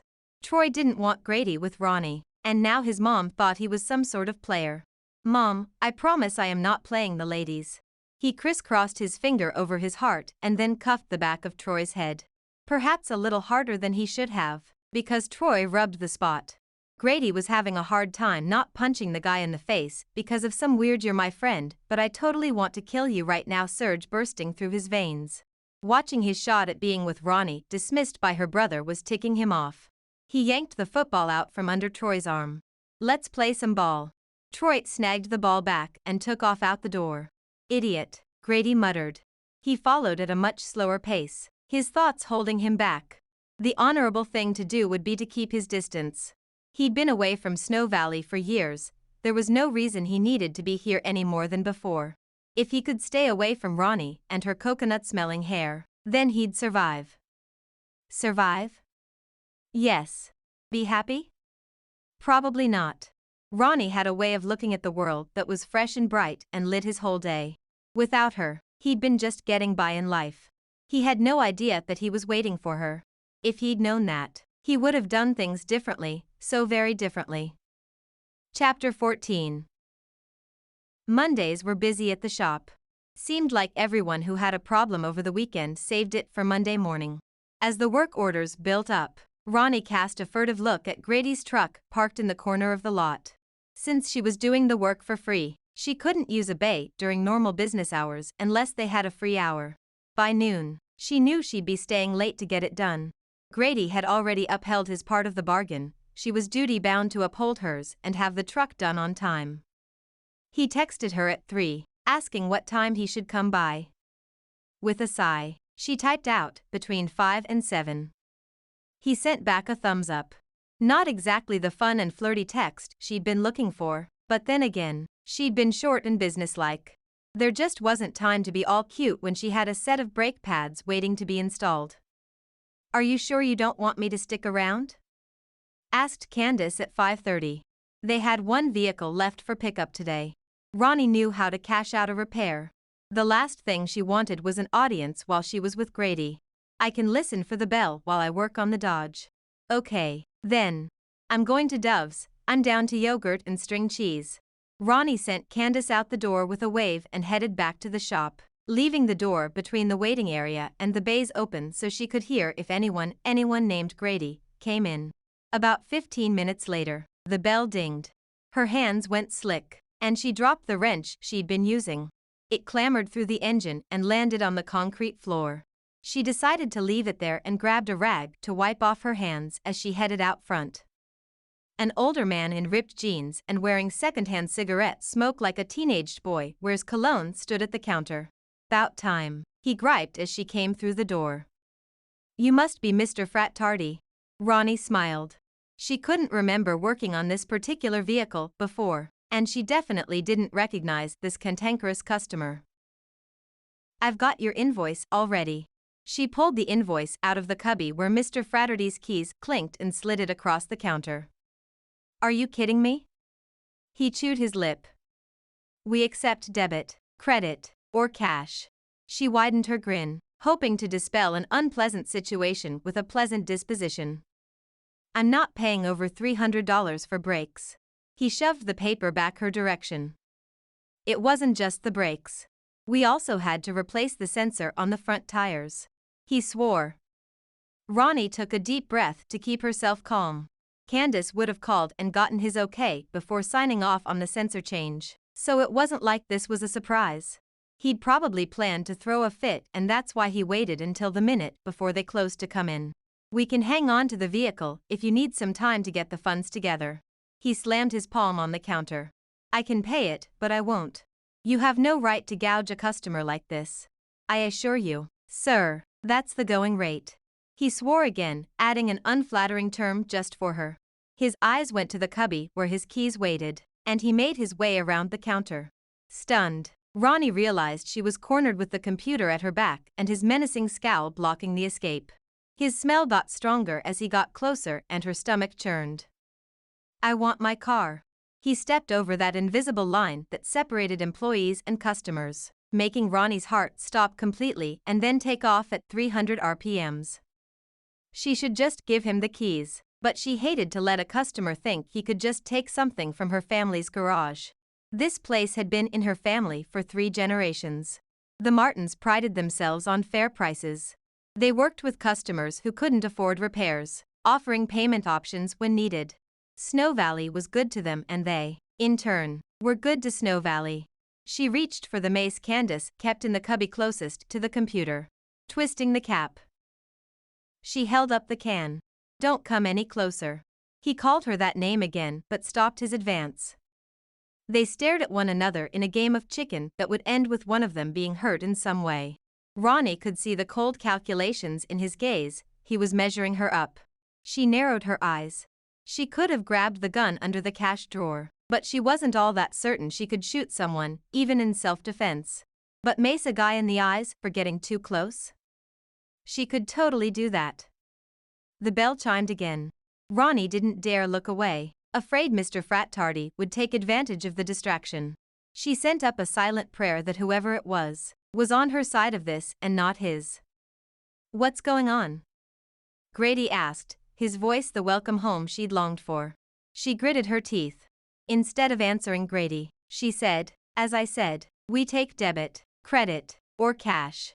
Mr. Frattardy eyed Grady and took a step back, once again putting himself on the customer side of the line. "I ain't paying you. I'll come back and talk to your daddy."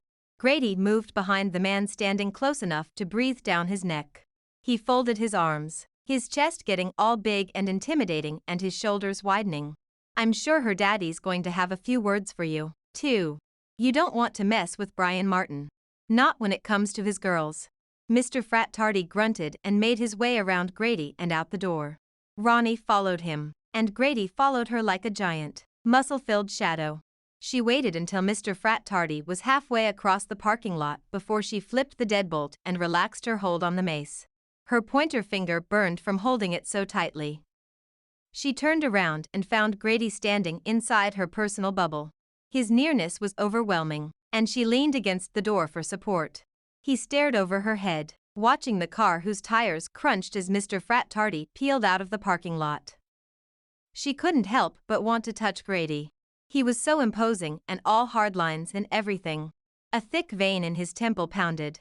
She placed her hands on his arms, drawing his attention away from the parking lot.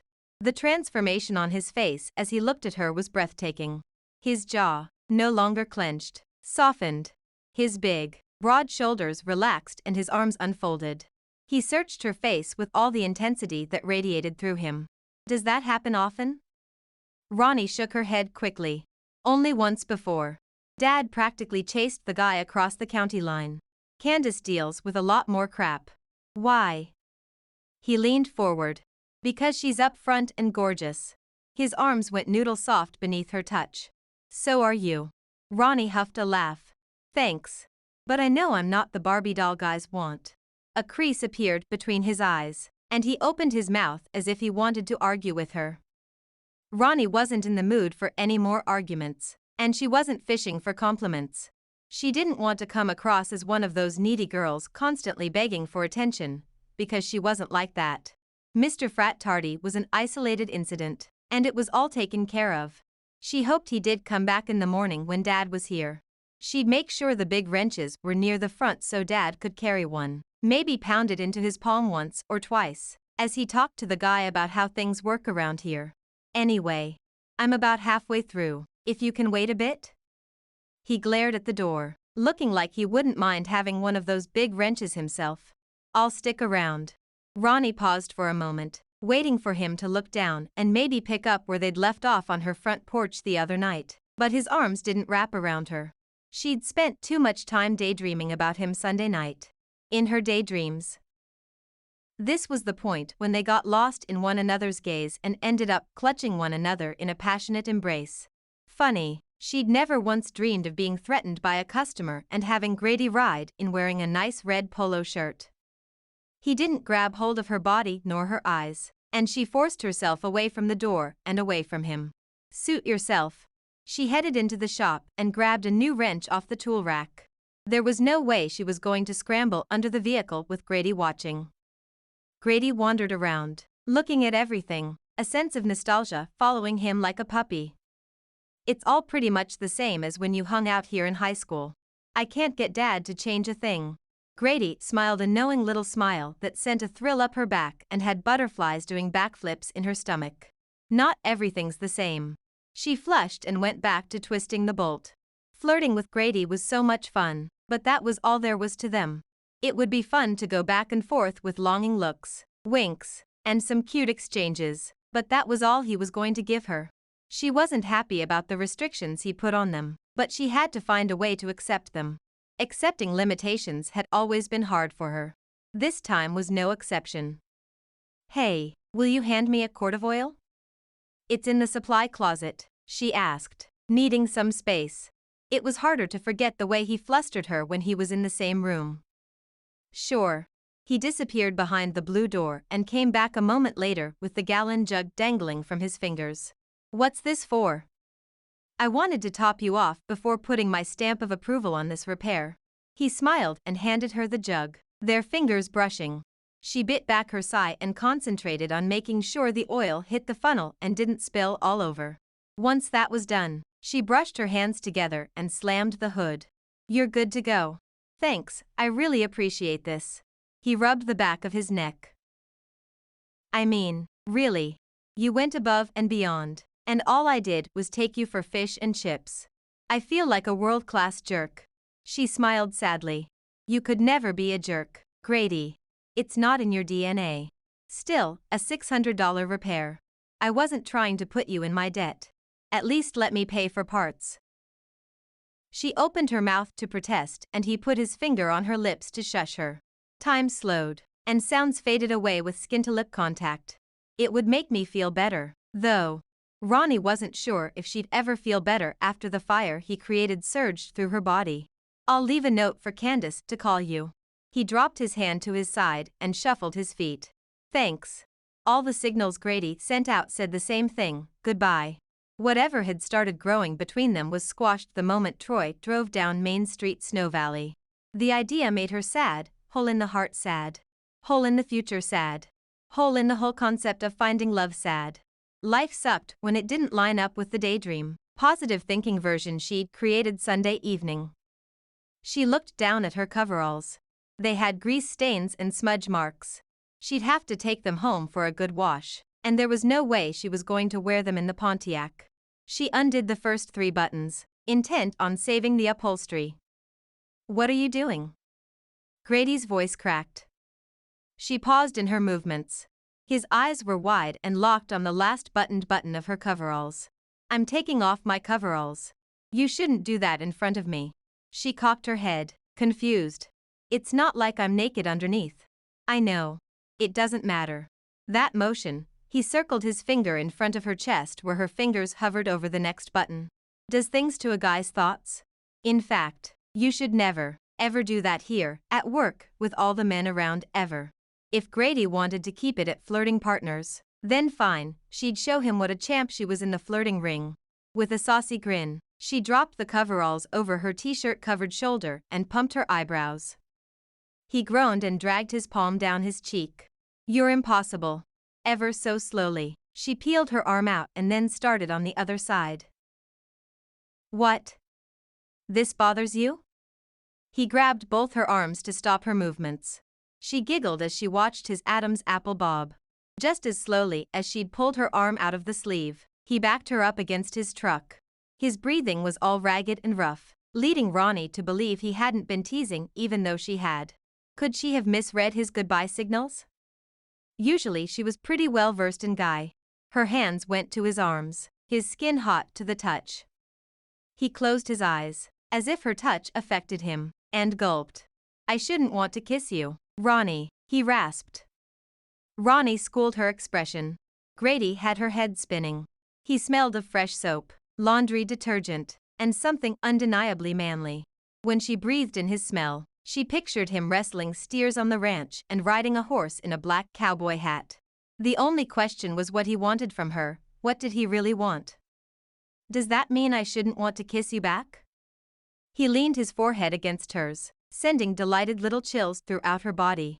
She drank in his closeness, letting her heart pump like a well-oiled piston. His arms were big and strong, and she trailed her hands up and down them, feeling at home on the edge of the cliff. You're driving me crazy. I can't think straight. She took her hands up his round biceps and over his broad shoulders. So stop thinking so hard. He pulled her to him in a hot kiss that had her heart screaming down this road they'd merged onto together. His hands roved across her back, bringing her closer and closer still. They pressed down to her lower back, and then his fingers were at her side, strong and firm. His lips were hot, his breath minty, and his desire evident in the urgency of his kiss. Ronnie could hardly keep up. In all the times she'd imagined kissing Grady, she'd underestimated his passion. Gasping for air. They broke apart. One look and they were back in each other's arms as if they'd been fused together. She couldn't get enough of him, couldn't get close enough. Hey, Ronnie?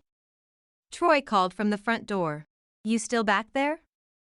The fog of wanting that encircled Ronnie's thoughts had her half a second behind the voice. Grady must have been closer to the surface, because he jumped away from her, his eyes on the ground and his hands in his pockets.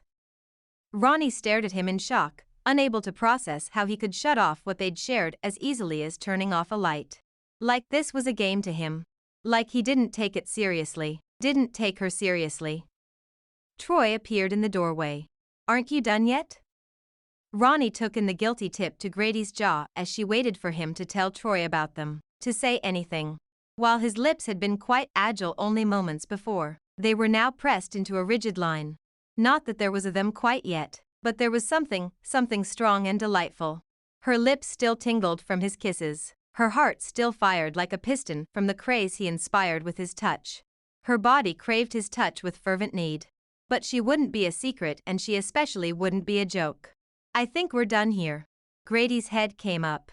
A line of confusion squiggled across his forehead. The keys are in the ignition, she told Troy as she headed out. Instead of stripping her coveralls off, she knotted the sleeves around her middle and walked out of the garage. Behind her was the guy she'd thought was special or could be special to her heart. Who was she kidding? He was special to her heart. There was no other explanation for the incredible high of that kiss and the accompanying low of walking away. The Pontiac fired right up, growling with power and urgency.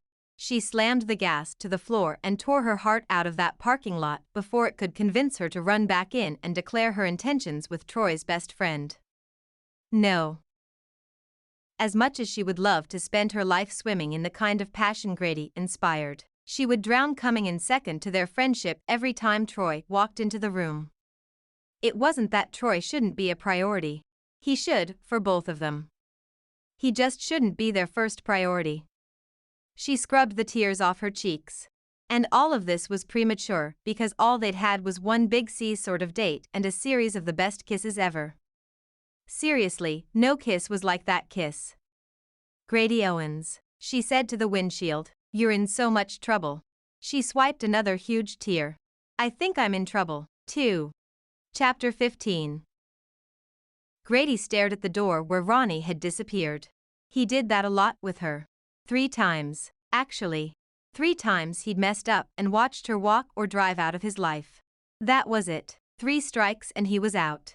This 3rd strike was like watching a pitch go by in the bottom of the 9th with the winning run on 3rd. Ronnie had taken one look at him and his cowardice and marched out. He hadn't thought about jumping away from her. There was no conscious decision. He'd reacted out of instinct. Any guy caught holding a woman like that would have jumped away. Talk about having his hand in the cookie jar. He rolled his eyes. His hands weren't any place they shouldn't have been. He'd made sure of that, had to think real hard about keeping them in the right places. Ronnie took him from 0 to 60 in .02 seconds. The moment his lips met hers, he had to fight to keep from giving his whole self over to her. A kiss had never had that much power over him. I guess you don't need a ride. Troy smacked him on the back. Grady swung his head around. He'd forgotten Troy was still there. What? I said, your truck is ready. I stopped in to see if Ronnie needed help, but it looks like Ronnie took care of you. Had Troy seen them together? What do you mean by that? Troy lowered his eyebrow. She got your truck running. Oh. I need to pay for parts. He stared at the door handle. Call Candace in the morning, she'll run your card. Troy spun in a slow circle. This brings back memories. Grady's mind went back to 10 minutes ago. He could still see Ronnie pulling off her coveralls, the light and laughter in her eyes, the unassuming way she moved, like she didn't know how beautiful she was. She fit in this place, knowing every tool and how to use them, but she didn't fit in with the men who worked here. Her walk was too graceful, fluid. With her hips swaying slightly and her arms long and lean at her sides.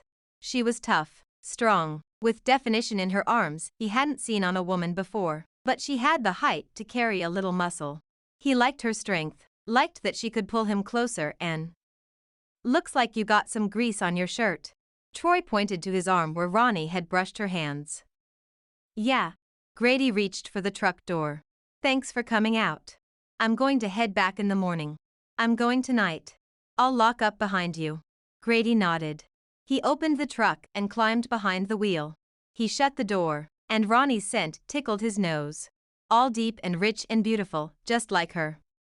In 1 second, she'd broken his conviction to stay away, and in 1 more second, he'd shattered his chances with her. If he could go back, he'd tell Troy everything. He'd lay it out there, expressing his desire to be the type of man Ronnie deserved. He scrambled with the door, intent on doing just that, when he paused. Ronnie didn't want him now, her look had said as much. There was no point in telling Troy about the kiss. A confession would lead nowhere. He thumped the steering wheel. He needed to get out of Snow Valley and put as much distance between him and Ronnie as possible. Chapter 16. 3 weeks later. Do you want to buy some cookie dough for my school fundraiser? Asked Shane Wesson. This kid was so darn cute, he could sell shoelaces at a rodeo. Ronnie tucked her hair behind her ear and exchanged a look with Candace as Dad reached into his back pocket for his wallet. Sure I do, replied Dad. He was a sucker for the cookie dough fundraiser, and every kid in Snow Valley knew it. They lined up to sell him a tub of white chocolate and lemon or traditional chocolate chip. I don't think Mom's had to make cookies in 20 years, Ronnie whispered to Candace. Candace snickered. She was dressed in a cute skirt and wool-lined leggings with fringe-wrapped boots and a long sweater that showed off her curves. Compared to Ronnie's dark jeans tucked into her favorite pair of cowboy boots and plaid flannel shirt with a matching puffy vest, Candace was a knockout. Ronnie would have a hard time beating the guys off her baby sister at the Corn Maze grand opening tonight. She didn't mind spending the night watching over her sister and not looking for a date for herself. She had yet to meet anyone who could hold a candle to Grady. And no one made her stomach flutter and burn all at the same time like he had. We have a new flavor. Shane was really working this sale. Mint chocolate chip. I'll take 2. Dad handed over $15 and signed his name on the order form. Thanks. Shane chirped as he hurried out the door to the waiting minivan. So what's the damage, Dad? 40 tubs this year? Ronnie teased. She'd been working extra hard at winning the mental game she'd named Keep Away from Grady. The rules were simple. All she had to do was increase the time between her last thought of Grady and the next one. 3 weeks after the mind-blowing, absolutely perfect kiss, she was up to 9 minutes and 33 seconds. Personal best. Baby. It's for the kids, Dad insisted. Yeah, sure. Candace winked dramatically. Dad huffed at them, a sure sign he was losing patience. Why don't you girls get out of here, I can close up. Candace reached for the teal scarf that was the perfect accent to her creamy sweater. If you're sure. Ronnie slipped her hands into her vest pockets. Thursday was her day off this week. She'd taken full advantage of the time at home and twisted her hair into Velcro rollers early on. While she folded laundry, cleaned the bathroom, and changed sheets, all part of her new favorite game, Her hair had dried into beautiful long waves that flipped up at the ends. She rarely had the time to indulge in such pampering, but she'd spent the last 3 weeks oscillating between the highest of highs as she relived Grady's kiss and the lowest of lows as she worked to convince herself they weren't ever going to be together. Because not being with Grady felt so very, very wrong. Looking back, storming out on him wasn't her only option that night, even though she'd thought so at the time. She'd just been so shocked at the way his kisses lifted her higher and higher and higher that when she crashed hard and then reacted. If she could do it all over again. But there were few do-overs in life. I'm sure. Go have some fun. Dad shooed them out the door just as another minivan pulled into the parking lot. Ronnie and Candace dissolved into giggles as a little boy in a cowboy hat stomped through the door, a determined set to his lips. It didn't take long to make it out to the corn maze, and Ronnie peppered Candace with questions about her personal life, throwing in a couple hints that her sister should make it to church once in a while. Candace took it in stride. I'm working some things out right now. When I'm ready, I'll come back. As much as Ronnie had been leaning on prayer lately, she felt the Lord holding her up. She wished she could hand a cupful of that feeling to Candace, let her feel the warmth of being held close by the Lord. But faith didn't work that way. Every person had to find their own path to Jesus. She hoped Candace found hers soon. The parking lot was little more than a patch of dirt lined with hay bales. With each new car in the lot, a cloud of dust rose into the air, giving off an earthy scent. At 5 o'clock, the sun was making a hasty retreat. By 7, it would be full dark with a blanket of stars. A ticket booth stood sentry by the corn maze entrance. Brandon Snow was inside, taking money and handing out maps. From the air, the maze was supposed to look like a beehive with bees buzzing in and out. How that was supposed to help Ronnie and Candace find their way through the honeycomb was beyond Ronnie. Off to the left was a small petting zoo with bunnies, a non-smelly skunk, and a pony, old and patient enough to allow the 7 girls twittering around him to add hair bows, barrettes, and braids to his mane and tail. Is that Ralph? Ronnie asked. He was here when we were kids. He'd probably let them put eyeshadow on if they wanted to, Candace quipped. But then he'd never be able to show his face in the barn with the other ponies. Ronnie linked their arms together. Don't lose me this year. You're the big sister. You lost me by default. Candace handed over their money, and they put their hands out for a stamp before heading into the maze without a map. Ronnie breathed in the cinnamon smell of roasted nuts and let the dust tickle her nose. The corn rustled and shifted in a light breeze, and she zipped up her vest. I'm glad we came. This'll be fun. She steered them left around a skeleton with his bony finger pointed right. He was pointing right. Candace pulled on her arm and protested. Never trust a skeleton giving directions, they have nothing to lose if they lie. Candace laughed. She shook a cornstalk. Corny. Ronnie shrugged. When in the cornfield.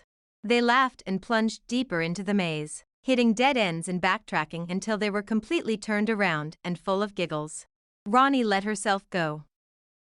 Let go of the shadow that had followed her around since that fateful night when she'd kissed the man of her dreams and walked out. She had her family. She had Snow Valley. And if she could laugh with her sister under the blushing sky, then she was going to be okay. Ronnie. Candace. The girls flipped around to find Jan and Lance Owens. Ronnie's good feeling sank into the parched ground like raindrops. How was she supposed to keep Grady out of her thoughts with his mom and brother standing right in front of her? Grady's mom gathered them both in for a hug. It's so good to see you again. Having your family over was the bright spot in my month. We need to make chili dinners a regular thing. That'd be great. Candace smiled shyly at Lance. What are you two doing here? Lance groaned. It's Mom's birthday, so she guilted us all into coming. Jan smacked Lance's arm. Guilt? Lance pursed his lips.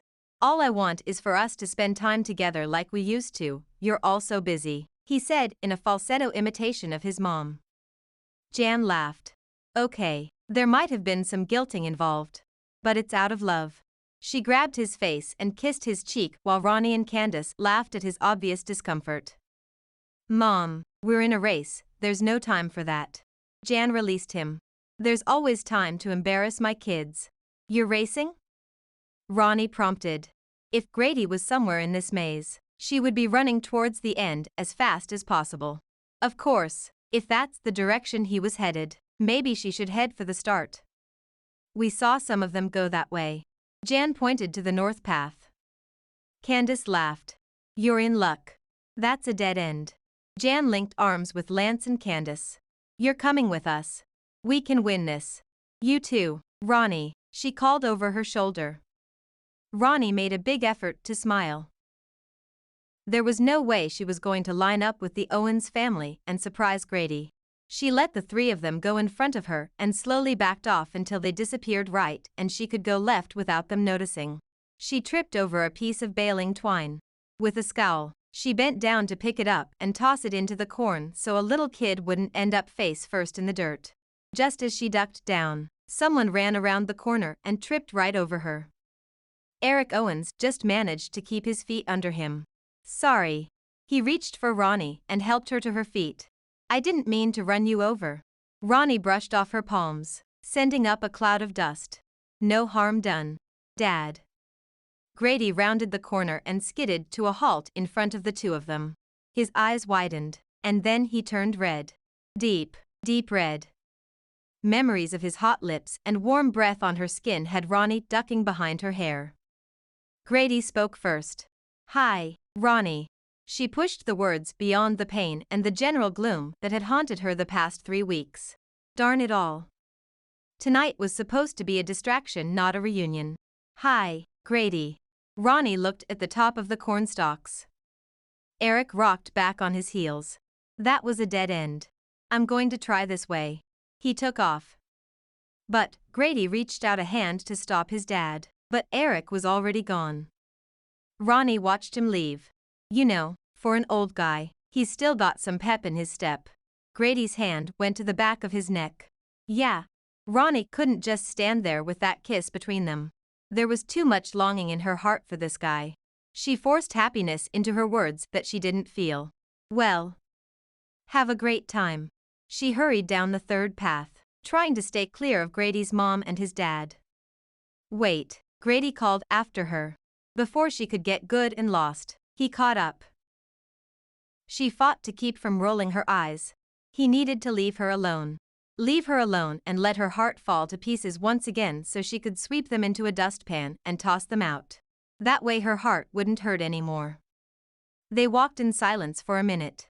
She tucked her hands into her jacket to keep them from reaching for his. So, how've you been? He finally asked. Fine. You? Fine.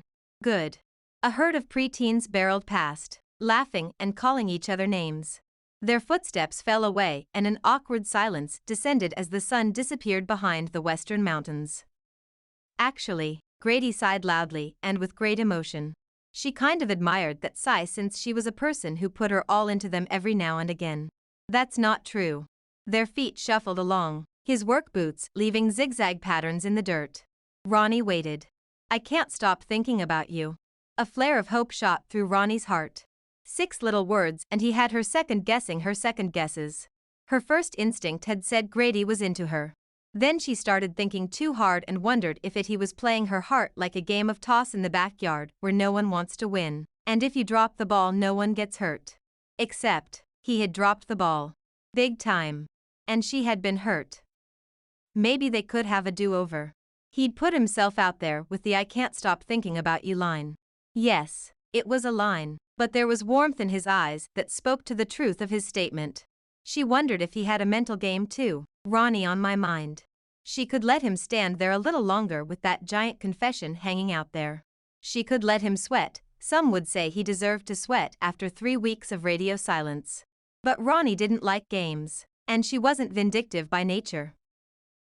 And she had a huge case of empathy where she could easily see herself on the other side of this conversation and she'd feel so vulnerable that her palms would sweat and her feet would itch. Besides, Grady looked miserable. He hadn't shaved in at least a week, and he was not wearing his good hoodie nor his good jeans. He looked beaten down. She's scared. That's your problem. You're always thinking. He kicked the dirt. Thinking's my problem? Would you tell that to my mom? She spent my whole teenage life telling me to use my brain. She shook her head sadly. Your brain is throwing up pretend obstacles in our way. He tipped his head. They're not pretend. She blew out a breath, letting her lips bounce against each other as she tried to figure out a way to explain this as she saw it. Granted, she saw the world different than most, but Grady had kept up with her crazy trains of thought before, so there was no reason to believe he wouldn't follow now. Then your obstacles are corn. He pressed his lips together. Okay, maybe he wouldn't be able to follow. She tucked her hair behind her ear. See the corn? She spoke slowly, dramatically, and with more than a little teasing thrown in. The corn looks like an obstacle. We run around it like it's a wall. Boot, I can walk right through it. She turned sideways and scooted into the corn and back out. Your head is full of corn. She lifted her eyebrows, waiting to see if he was following. He twisted his mouth. I think you just insulted me. No. An insult would be telling you your head was full of rocks, which she was tempted to do if he walked away from her tonight. A rockhead? Exactly. He pointed to his chest. But I'm a cornhead. Pretty much. She lifted her shoulders and gave him a there's nothing I can do about it shrug. He stopped walking and shoved his hands in his pockets. You don't think our age difference matters? Ronnie tossed her hair over her shoulder. I'm 26, Grady. As long as you don't have grandchildren, I'm good. One side of his mouth lifted. No grandkids. Phew. She wiped the back of her hand across her forehead. He smiled. I really like you, Ronnie. Ronnie checked her grin. Do you like me or just like me? Because if it's just like, then maybe you should go that way. Grady's growled and grabbed her around the middle, tickling her sides. I like you, okay?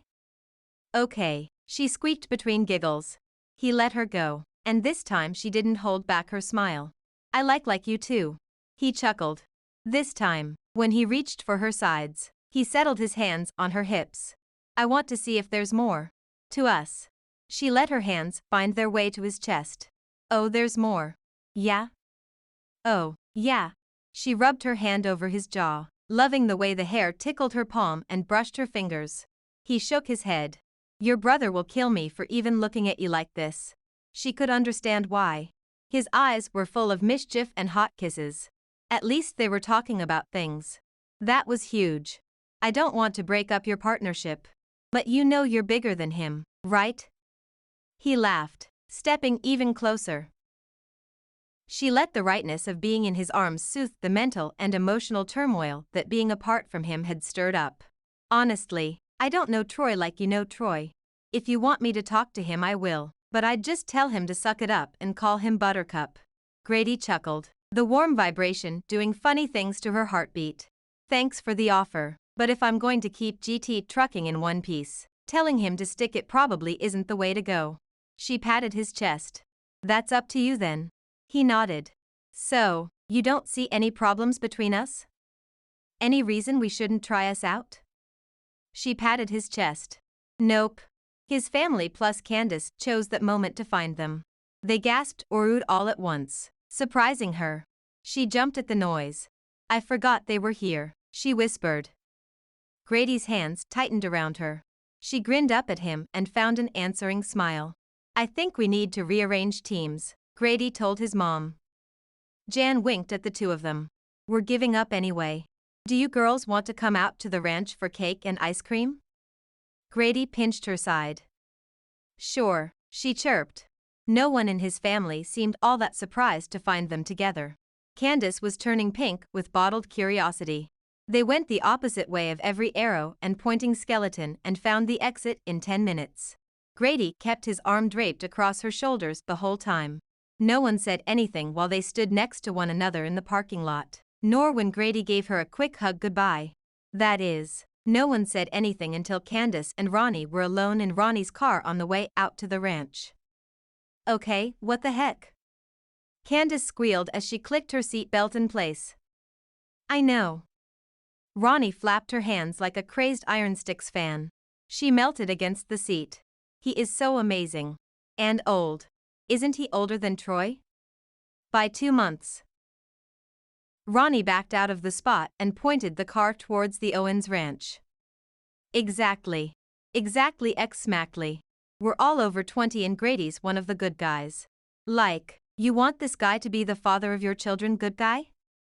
That's jumping way ahead. Ronnie bit her lip. But yeah, that kind of good guy. Good luck telling Troy. Some of the butterflies that had been bouncing around inside her belly decided to twist together. That's up to Grady. She nodded once. She knew Troy as the teenaged older brother forced to babysit her and her sister, but they'd never taken time to get to know one another as adults. She'd let Grady take the lead in telling Troy he'd know how to handle the situation. Brushing away the orange-winged butterflies, she turned into Grady's parents' driveway. Chapter 17. Grady held Ronnie's hand as he walked her out to her car. Lance had offered to give Candace a ride home, so he had a few minutes alone with Ronnie, and he was going to use them to his best advantage. Leaning against her car, he put his hands on her hips, enjoying the soft, round curves, and pulled her body flush with his. He wanted to kiss her a lot. He couldn't take his eyes off her lips, but he held back, wanting to show her that he was in this for real. She pecked a kiss on his cheek and slipped out of his arms. I'll see you later. Wait. He reached for her and then stopped. What did he expect? That she'd fall back into his arms and they'd pick up where they'd left off at the garage. That's what he wanted. But he hadn't done much to earn her trust, and he'd fix that by calling Troy tonight. Drive careful. I will. She smiled before ducking into the car and putting on her seatbelt. He shut the door behind her, stepped back, and dug out his phone. Troy picked up on the third ring. Hey, sup? I have something I want to run past you. A woman spoke in the background, low and just out of range to make out what she said. Can this wait? Asked Troy. Grady looked up at Ronnie's taillights. This was the last time he wanted to watch her drive away without knowing she was his. No. It can't. The woman spoke again, sounding like an agitated Charlie Brown teacher. Look, whatever it is, I trust you. Okay? The sound of his hand going over the speaker ruffled through the line. You promise? Anything? Grady pressed. Yeah, anything, okay? Sounds good. Grady hung up the phone. He'd done the best he could for tonight. Troy was sure to bring up the conversation when they were in the office, and he'd lay it all out for him then. With a nod, he headed back in the house. He needed to have more faith in Troy. Troy was a good guy and his best friend. He'd want Grady to be happy. Heck, he'd probably be happy to have him as a brother-in-law. Grady tripped up the steps. Where had that thought come from? He shook his head. Ronnie was right, he thought too much. He needed to slow this whole thing down and just enjoy some time with the woman who made his heart pound. That's exactly what he intended to do. Chapter 18. Wednesday afternoon. Ronnie was in charge of watching the front desk from 3 to 4 while Candace took a late lunch. To be honest, she was glad for the break, because she was having quite the time with their new hire today. Kyle was a good kid, top of his shop class and highly recommended by her old teacher. But he always made the wrong decision first. It's like his brain wasn't turned on until he'd screwed up. The phone rang at the front desk. She hurried up there, pulled the receiver to her ear, and leaned forward so Kyle could reach the cubbies where the keys waited. Hello, Martin's Garage. Ronnie speaking, she said into the phone. Kyle grabbed the keys for the Nissan. She slid her hand over the receiver and whispered, Kyle, the Ford is next. Ronnie? Asked the deep voice in her ear. Kyle took the right keys and headed out to the parking lot, clicking the lock button to help him find the right car. Yeah? She said into the phone. Is this a bad time? There were only 4 cars in the lot. One of them was Kyle's, one was a Nissan, one was a Toyota, and the last one was the Ford. Ronnie turned her back on the door so she didn't have to watch Kyle try to open the Nissan with the Ford's keys. Who is this? Grady. Her attention was immediately switched from the 17-year-old on work release to the man on the phone. Grady, she said, pretending to think things over. Grady Michaels? Owens. Grady Owens. Owens. Did you have the Chevy with the dented fender? He harumphed. No. Are you sure we've met? I'm pretty sure I rocked your world with a kiss a few weeks back. She tapped her lip. You'd think I'd remember that. Ronnie. He said her name with warning, making Ronnie laugh. He was too much fun to tease. And it had been almost a week since she'd heard his voice. He'd texted a couple times but not called. What's up, Grumpy Gus? Are you free for dinner a week from Friday? Why, do you need some work done on your truck? Wanna make another deal? My truck runs great. But I was thinking more along the lines of a date than a deal. I can't get away from work until then. Are you going to wear your best hoodie? Do you have to make this hard on me? Considering all his hesitations? Yes. Yes, I do. He finally laughed. All right. I will probably wear a hoodie and you should, too, because we'll be outside for most of the evening. What do you have planned? You're going to have to climb into my truck to find out. Ooh, it's a mystery. That's very Halloween-y of you. He chuckled but didn't volunteer any more information. Okay, what time? 6:30, and dress warm. Sounds mysteriously fun. It will be. Kyle came through the door to the shop. Okay, it's on the lift. Ronnie rubbed her forehead. Kyle, it needs a battery, not an oil change. You access the battery from the hood, not underneath the car. Kyle's face fell. Oh. Grady laughed. I'd better let you go. Thanks for calling and have a great day, she replied, already slipping back into shop mode. He laughed again. Now that I've talked to you, it's the best day. Her heart melted. If she'd been a car, she'd need an oil pan to collect all the gooey feelings that one little statement created. See you soon. Not soon enough. Stop. I've got to go. Then go. K. Bye. Bye. She held the receiver for 2 more heartbeats before finally hanging up. A loud crash sounded from the shop, and she ran out there to find Kyle staring at a rolling tool chest that had somehow ended up on its side. Kyle. He ran his hands through his curly red hair. I don't even know how that happened. Ronnie should have been upset, but she had Grady's sweet words wrapped around her like the world's softest scarf. All right, you get to clean that up, and I'll get the battery changed out. Kyle relaxed when he realized she wasn't going to yell at him. Thanks, Ronnie. Don't tell your dad, okay? Ronnie laughed. It's not Dad you have to worry about, those are Virgil's tools. Kyle turned positively green at the thought of telling the grizzled tow truck driver he'd dumped his tools, but he worked faster at cleaning them up than he had all week. Ronnie got busy on the Ford, cleaning the corrosion off the cables with a mixture of baking soda and water. She found herself humming and wishing the days would move faster, especially if Grady had more of those sweet words up his hoodie sleeve. Chapter 19.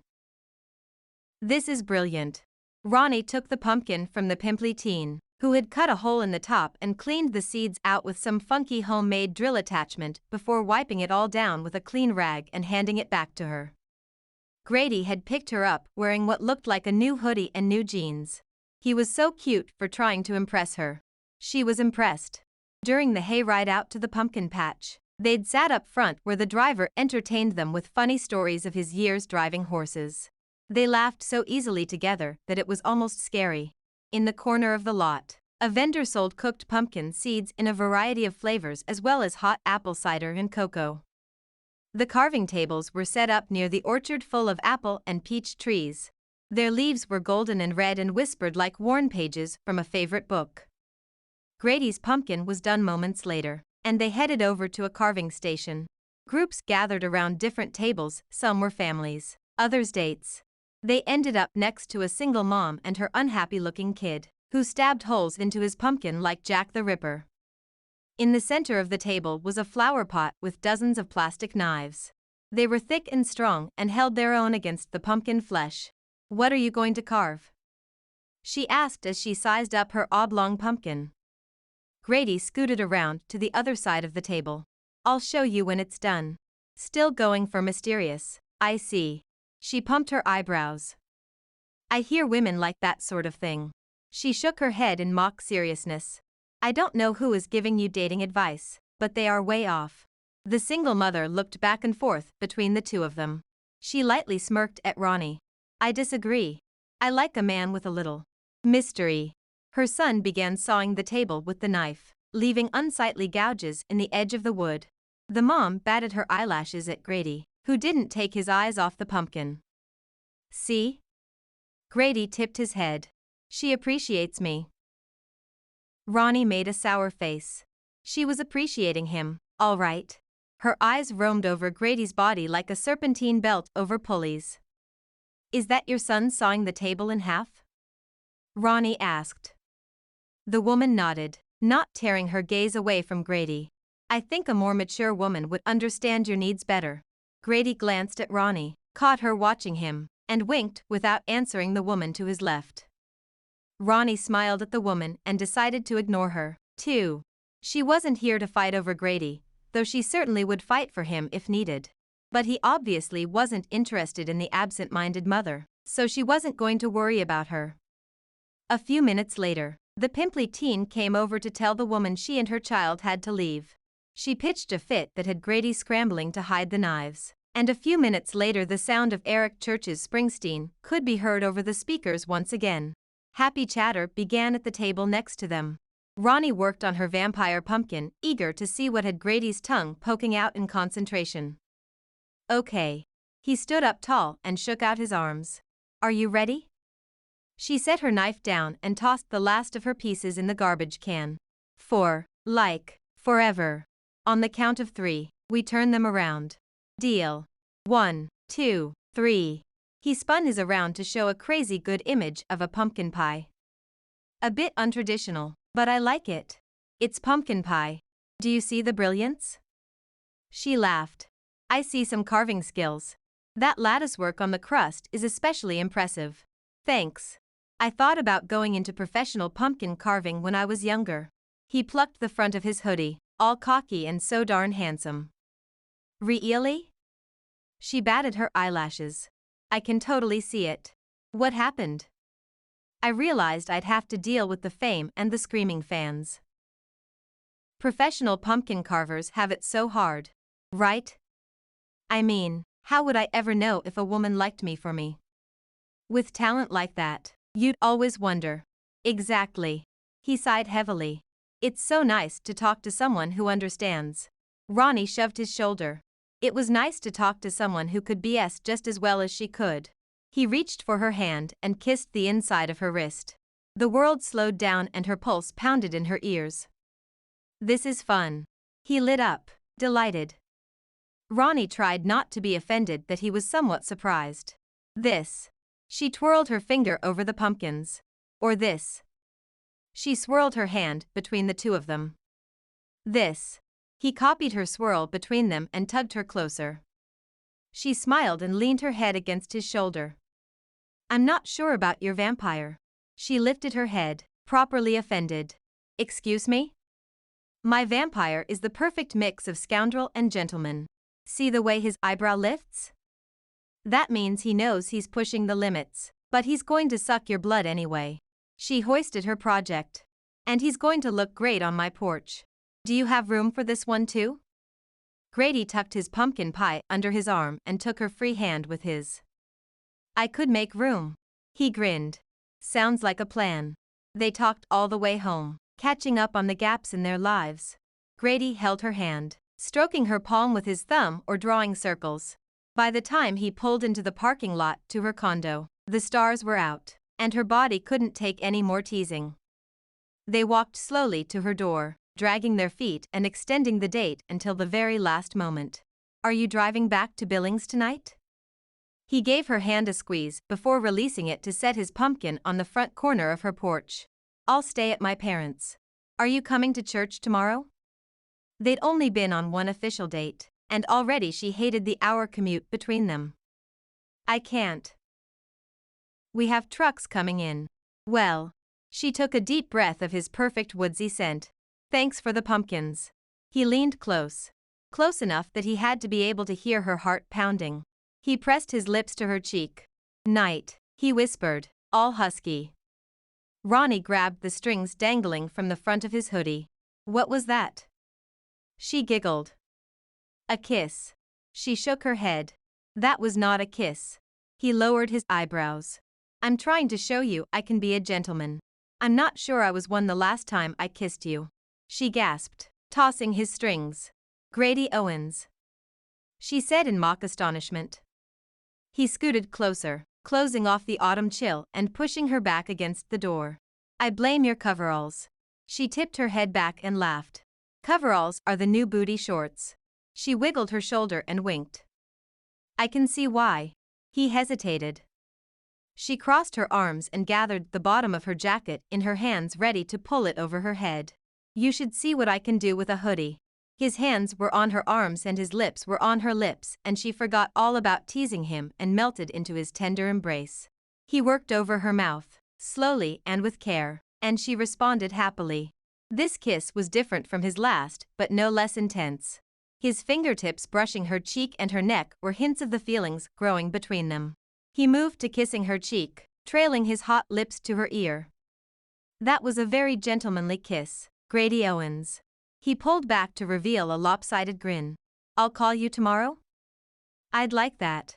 She slipped inside her condo, barely letting the door latch before she melted against it and sighed. Happy. Happy. Happy. Her phone rang.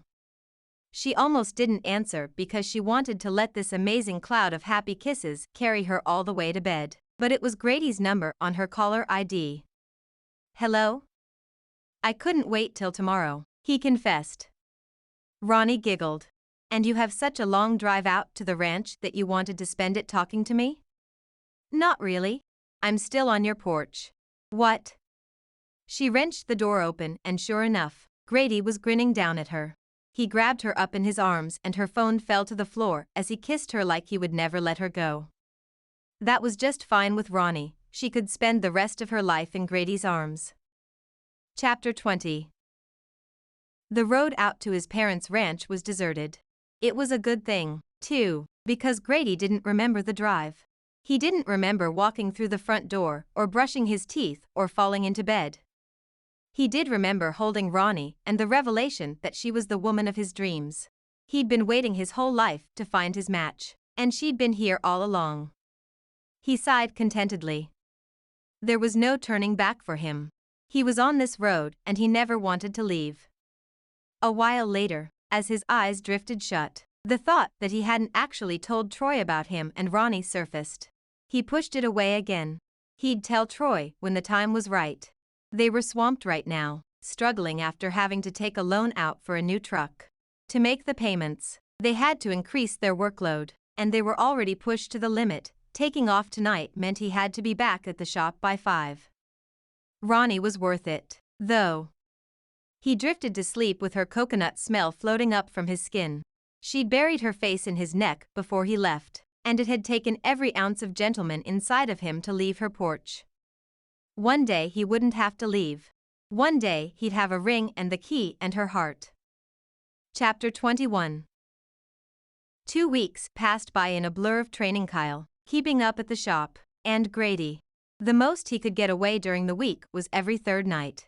Since he didn't make it to Snow Valley until almost 7, Ronnie would have dinner ready, and they'd eat together, flirt, tease, and say a very long goodbye. Grady would sleep at his parents' and get up early the next morning to make the drive into Billings.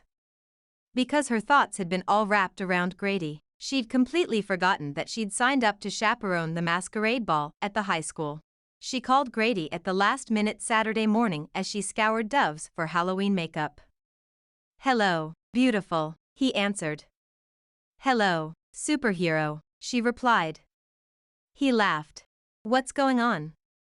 I'm in a tizzy trying to find a costume for the masquerade ball tonight. I totally forgot that I agreed to chaperone, and I'm in danger of winning the award for world's lamest costume. You could just go as a mechanic, you already have the overalls. Coveralls, she corrected. And that is half the costume. What's the other half? Zombie makeup. He'd scared. Zombies were so last year. We can't all be superheroes. He did though the phone, bringing to mind Superman in his trademark pose. Speaking of being my hero. Why? Did the hair on my arms just stand up? That's what happens before fate plops the perfect opportunity to save my day in your lap. Go on. Will you go with me to the masquerade ball tonight? Are you asking me out? I'm a modern woman. I'd love to, but I can't. Did the bat signal go up? Gotham needs me, babe. His voice was all low and gravelly and very Bruce Wayne-ish. Ronnie giggled. I guess I can guard the apple cider by myself. Shoot. I was looking forward to seeing you in coveralls again. Ronnie held the phone out and took a selfie. She sent it to him. Sorry, all you get is my secret identity. That's you grocery shopping? You're stunning. I'm changing my screensaver right now. That's pretty serious. Are you sure we're at that point in our relationship? She used a teasing tone, but she really wanted to know where they were. They kissed on a regular basis, though she was nowhere near used to the emotions he so easily stirred inside her. Her quest for zombie makeup was forgotten, and she leaned against the cart. The screensaver step is a big one. I don't want to scare you off. I mean, it takes like 3 swipes to change the picture. She laced sarcasm into her reply. 3? That could bring up some major commitment issues. 3 swipes is bigger than you think. How so? It means you don't date other guys, and I don't date other women.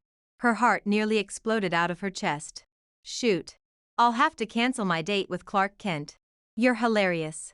He didn't sound happy with her teasing, but she was simply tickled at his jealousy. I'm glad you noticed. So, no more Clark. What else? No kissing Clark. Well, there goes my backup plan for tonight. And no dancing with Clark tonight either, or ever. Wow. There are a lot of rules to this screensaver relationship thing. I told you, big. He paused before quietly adding, so, what do you think? He was so darn cute when he was vulnerable. She could just imagine his hands tucked into the front of his hoodie and his feet shuffling. If he were right in front of her, she'd run her hand over his scruff, because it was Saturday and he wouldn't shave today, and kiss away all his worries. I think I'd enjoy having a new screensaver. She could practically hear his smile crinkle. If you were here right now, I'd kiss you. She laughed because they were on the same wavelength. I'd let you. Rain check? Definitely. Sweet. I gotta get going. We're down a driver today and I have to fill in. Go save the world one dump truck full at a time. They said goodbye and hung up the phone. Ronnie clutched it to her chest, wishing there wasn't an hour between them. If they really were getting serious, they needed to have more serious talks about who was going to live where. She could move to Billings for him, do some work on the side, raise a family. That would be a good life. She'd miss Snow Valley more than pie, but Grady was more important, and they were only an hour away. She smiled. Why did an hour feel so far when it was between them, but not far at all when they were together? Chapter 22. Ronnie didn't have a chance to see Grady over the weekend, which meant she had to steal one of Dad's cookie dough tubs from the freezer to console herself. The missing driver really put a damper on their plans. Grady promised to have someone hired by Halloween so their holidays would go smoothly. She wanted to bring him home for Thanksgiving dinner and walk the Christmas carnival together. Snow Valley was so romantic at Christmas. Halloween Day was full of little kids in costume following their parents into the garage for oil changes or quick fixes. Candace and Ronnie dished out the candy to every princess and Jedi that walked through the door. Because Snow Valley's community was spread far and wide, they congregated around the elementary school parking lot about 4:30, their trunks open and decorated, and kids walked the parking stalls to gather candy and show off their costumes. Ronnie hadn't gone for a few years, but her mom represented the family every year. She was known for her creative trunk decorations ranging from a coffin with an undead corpse, Dad, to an Egyptian tomb complete with moaning mummy, also Dad. The shop shut down at noon to get ready for the festivities. What are your plans? Candace asked as she gathered her purse from under the counter. I'm going to head into Billings and pick up those rims. I can't believe it's taken you this long to pick those up. Me either. I've been a little busy lately. Candace laughed and shimmied her hips. You mean you've been getting busy lately? Ronnie rolled her eyes. That was horribly punny. Are you going to be busy in Billings tonight? Since you asked. I'm planning to surprise Grady and take him to dinner. He'd been working so hard she felt bad for the poor guy. He thrived on work, but someone had to make sure he ate. Ronnie happily took the job. Candace's shoulders slumped. I wish I had a cute vampire to go out with tonight. Hey, there are plenty of men out there who. Ronnie held her arms up, her hands dangling. Want to suck your blood. Candace smiled. If only they wanted more than my blood. Ah. There's a good guy out there for you, we just have to hunt him down and set a trap. Candace punched Ronnie's arm. Jerk. Ronnie laughed. Have a good night. You too. Ronnie turned up the custom radio she'd installed the Christmas before and sang along to Eric Church and Florida Georgia Line and Niall Horan. Their lovely voices had her head focused on kissing Grady for a very, very long time. This was going to be the best Halloween ever. Her rims were ready, and she had them loaded in the trunk faster than you could say boo. Grady and Troy's shop was 20 minutes away in light traffic. The closer she got, the tighter her nerves hummed. Grady said that screensaver girlfriend was a big jump in the relationship, but this was the first time she'd come into Billings for him. That felt huge, like she had to have the confidence that he'd be happy to see her out of the blue. He would be happy, if history was any indication. And she was leaning heavily on that history as her nerves jumped. She pulled into the gravel side yard, parking next to Troy's truck. Not only was this the first time she came after Grady, it was the first time she and Grady would be together in front of Troy. She could only imagine the amount of teasing Troy had gathered together in the last few weeks. With a sigh, she unbuckled her seatbelt. Better to get Troy's teasing over with so she could enjoy her time with Grady. She didn't have a place to sleep in the city and would have to make the drive back in the dark. Maybe, now that Grady saw her as an equal, her brother would, too, and they could become friends. She could even crash at his place when she came to Billings. That would be pretty cool.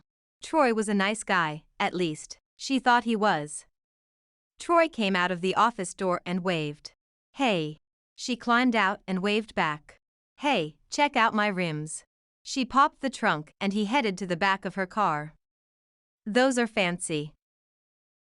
He let out a low whistle. I know. I think I'm a little in love. He cuffed her shoulder and laughed. My kid sister and her puppy dog crush. Ronnie chuckled uncertainly. Was he making fun of her and Grady or just joking about the rims? I'm headed out to pick up a part before the supply store closes. Ronnie stuffed the disappointment down. She couldn't expect them to be best friends in a day. Kay. I'm going to run inside. You know where the bathroom is. Are you staying in town long? She hadn't told Grady she was coming, so she didn't expect Troy to know what their plans were, and she didn't want to spoil the surprise. Just for dinner. Kay. I'll see you later. Later. She headed inside, letting her cowboy boots give her a little sass and sway. She'd worn a lace skirt that hit above her knees, a teal t-shirt, and a jean jacket with a warm scarf. The temperatures were definitely on the downswing, and she hated getting caught in the cold without a scarf. She'd worn her hair down straight as the highway for something different. She entered the office and had to wait a second for her eyes to adjust to the low lighting. There were several light bulbs out. She rolled her eyes. Men. Grady wasn't in the office, so she crossed to the shop. She was greeted by the sound of a broom against the concrete floor. Swish. Swish. Swish swish. The office may have been dark and messy, but the shop was organized and clean and just plain pretty with the tools all lined up. Troy's hand was all over this place, but it was Grady who was sweeping up. She watched him for a second, enjoying the movement of his muscles and the contented look on his face. If I'd known you could use a broom, I would have put you to work a long time ago, she called. Grady's head snapped up. The broom hit the floor with a crack and he sprinted across, throwing his arms around her and spinning them both. Ronnie dug her fingers into the hair on the back of his head and pressed her lips to his. He loosened his grip and she slid down his body. Her feet touched the ground, but she could have sworn she was still floating. I missed you, he moaned. I missed you more. You couldn't possibly. She couldn't speak when he kissed that soft spot under her ear. That place was like a button that cut out the wires between her brain and her mouth. Hey. Ronnie felt herself torn away from Grady. What? She blinked, and Troy was in front of her, doing his best Incredible Hulk impersonation. His shoulders went up and down with every breath, and the back of his neck was deep, deep red. What do you think you're doing? He shoved Grady. Grady held up both his hands. Let me explain. She's my sister. Troy thumped Grady's chest. Keep your hands to yourself. Grady craned his neck to see Ronnie, but Ronnie ducked behind Troy. Troy shouldn't be this angry. He knew. Wait. Her thoughts stuttered to a stop. Grady never told Troy. She cursed. Troy threw her a dirty look for the language, but they were in a shop, and this hurt much worse than smashing her hand with a starter motor as it dropped out from beneath a car. This isn't happening. Troy pointed back and forth between Ronnie and Grady. Troy. Grady grabbed his arm. It's not what you think, man. We're dating. No. Nope. Nah. Troy shoved him again. You crossed a line. Friends don't mess with friends' little sisters. We're done, man. He threw his hands in the air and stormed into the office. Ronnie hooked her left hand over her right elbow. The confidence she'd ridden here tossed her aside. You didn't tell him. It wasn't a question. Grady's body curved forward. Like he wanted to take her into his arms, but was afraid she wouldn't let him. She might have. Which made her madder than Troy's interruption.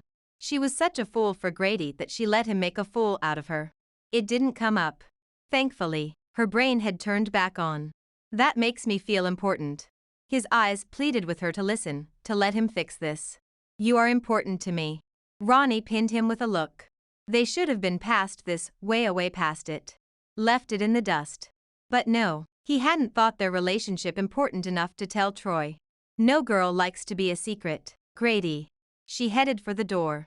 Happy Halloween. She stormed through the office and slammed the outside door on her way out. This Halloween certainly scared the heck out of her. She had no idea what all this said about her. Was she desperate? Lonely?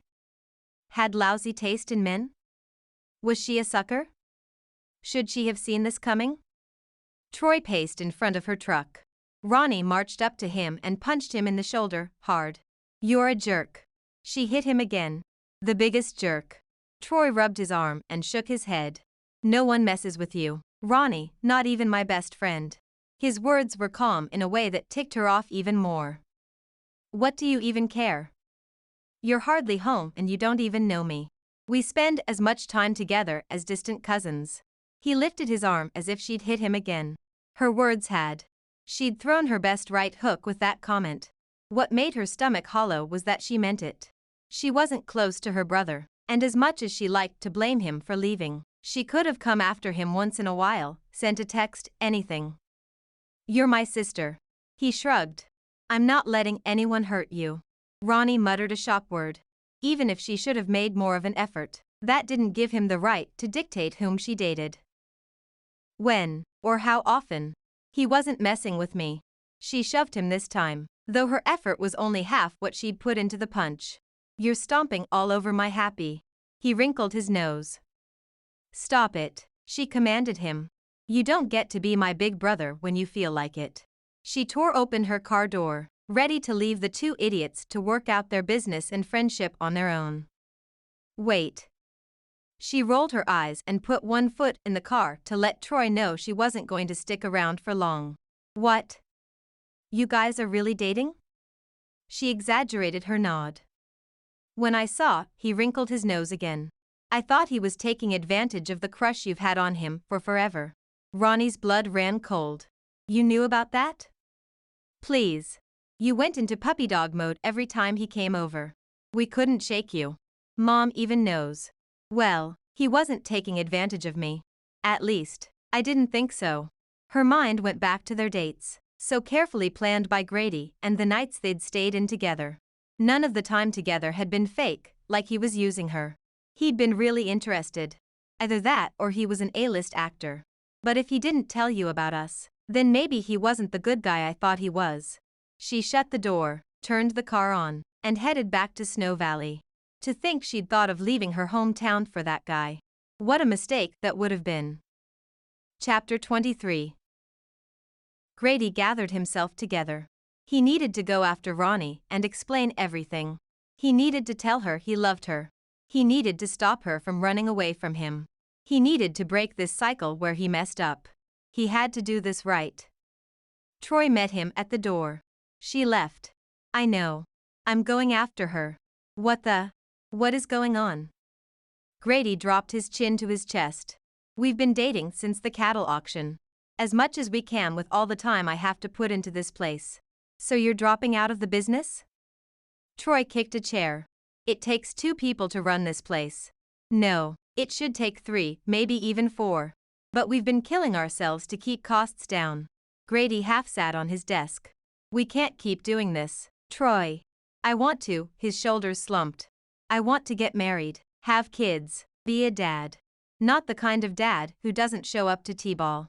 I want to be the kind of dad who coaches the team. You don't know anything about baseball. Troy paced the room. You've gone nuts. Grady swiped his thumb across his lips. He had gone crazy. Crazy for Ronnie. He couldn't live without her, and he spent much too much time watching her leave because he was an idiot. He needed to turn his brain on and do some of that thinking she said was so bad for them. The only reason thinking had been bad for them was because his thoughts were going in the wrong direction. It was time to turn them in the right direction and make things work. Troy, he said as calmly as he could, I think I'm in love with Ronnie. Troy stopped mid-stride and stared. Grady hurried on. Ronnie is amazing. She's funny. Man, she is so funny. Do you know how she thinks? She connects things that don't normally go together, but they work. And I can't wait to hear what she comes up with next. She's wicked smart too. She fixes everything from cars to her dishwasher. I showed up one night and she had it all taken apart and there was a piece of macaroni stuck in something. And she put the parts back together and it worked. I mean, how does she do that? I just look at her and think that there's nothing she can't do, you know? Troy opened and closed his mouth. Grady's phone rang, and he answered praying it was Ronnie. This is Grady. Boss. Rick always called him and Troy boss. Grady often wondered if he knew their real names. I have some bad news. Grady rubbed his temple. What? There's been an accident. The truck is on its side and the payload is all over I-90. Grady jumped to his feet. We'll be there ASAP. He motioned for Troy to get into his truck and locked the shop on his way out. You okay? He asked Rick. I'm shaken, but I'm all right. Okay, hang tight. He clicked off the call and climbed into the passenger side of Troy's truck. He quickly explained the situation. They called one of the other drivers and had him bring out a truck and a tractor to clean up the mess. Highway patrol would be all over them to get the road cleared. I've got to call Ronnie. Grady started to dial. He was interrupted by flashing red and blue lights in their rearview mirror. You've got to be kidding me. Troy pulled over to the side of the road. Maybe he'll buzz past us. Grady hoped.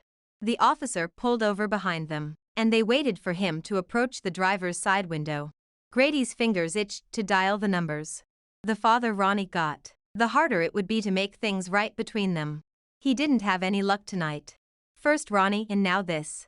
I have to call her, he said through gritted teeth. Troy rolled down his window. I'll take care of Ronnie. I messed that up pretty good. You work on that mess up ahead. Grady nodded.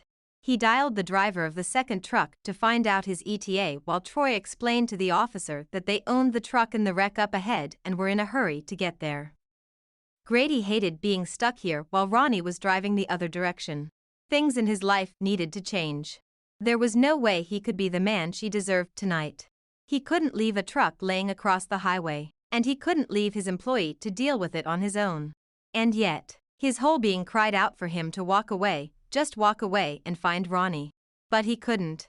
And that was a hard pill to swallow.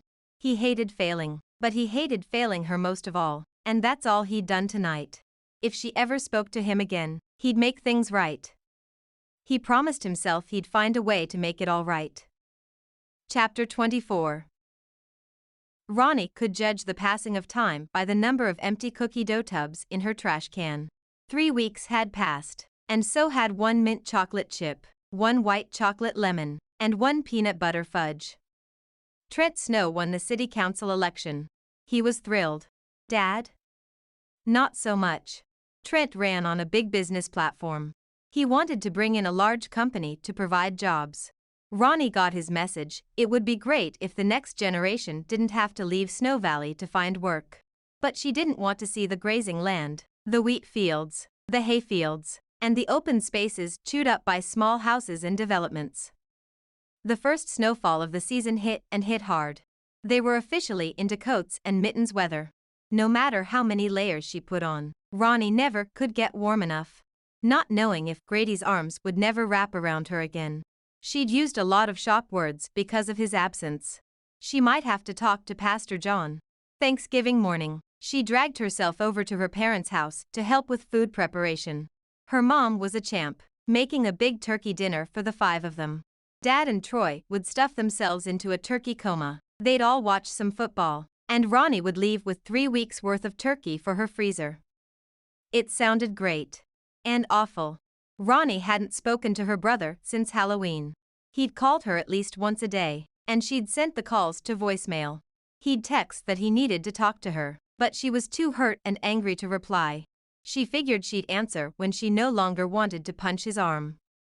Of course, she was mostly upset with Grady, but Troy was a casualty, because if he was any type of reasonable about things, then Grady would have been able to talk to him. As far as she knew, their friendship and their business partnership had survived. If Grady cared about her, he would have left them both behind. Okay, that was expecting a lot. The man didn't need to give up the business he'd built from the ground up. Besides, she wasn't the type to hand out ultimatums. She arrived 2 hours before dinner and zombie walked her way into the house.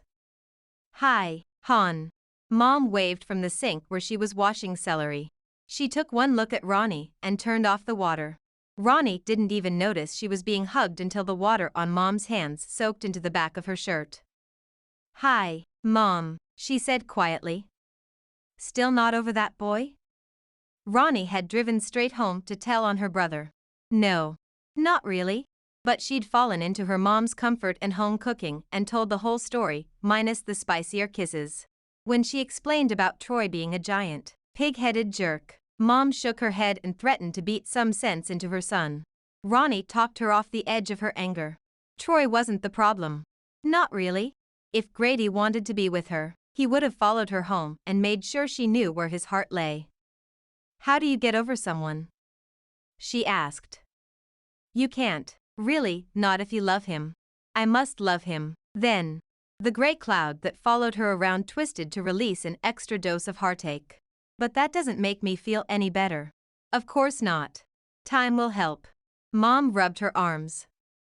All I can think about is that he's in Snow Valley today, and I'm not going to see him. Ronnie unwrapped her scarf and threw it over the back of a bar stool. I'm so mad at him and I miss him. She tossed her hands in the air. I'm an oxymoron, emphasis on moron. Her mom laughed. At least you still have your sense of humor. Ronnie scrubbed her face. Keep me busy, Mom. I need to get my hands dirty. Actually, you should get them clean first. No grease fingers in my stuffing. She pointed to the sink. Fine. Ronnie feigned insult and made her way to the sink. Candace showed up a few minutes later, toting their traditional chocolate cream pie. Here, hide it behind the eggnog. Mom moved a few cartons out of the way, and Candace put the pie carefully in the fridge. This pie was for those who did dishes, and since the guys didn't do more than clear their own plates, the ladies kept it hidden and all for themselves. Ronnie loved their chocolate cream pie tradition. She loved that her family still got together on Thanksgiving. She loved that the town decorated Main Street with dried cornstalks and garlands of fall leaves even though it had snowed. Her pumpkin, the one she'd carved with Grady, was old and wrinkly. For a vampire, he wasn't aging well. A couple hours later, they'd finished setting the table. Dad checked his watch and stared at the door. I can't imagine that Troy would be this late. Maybe something came up at his shop? Ronnie's gut churned. What if she had caused a rift between Troy and Grady, and Troy was trying to run the place all by himself? What if that's why he'd been so persistent? I'm calling him. Dad reached for his cell only to be interrupted by the front door hinge creaking open. "It's about time," yelled Dad. Ronnie exchanged a smirk with Candace. Troy strode into the room wearing a plaid flannel shirt, but he wasn't alone.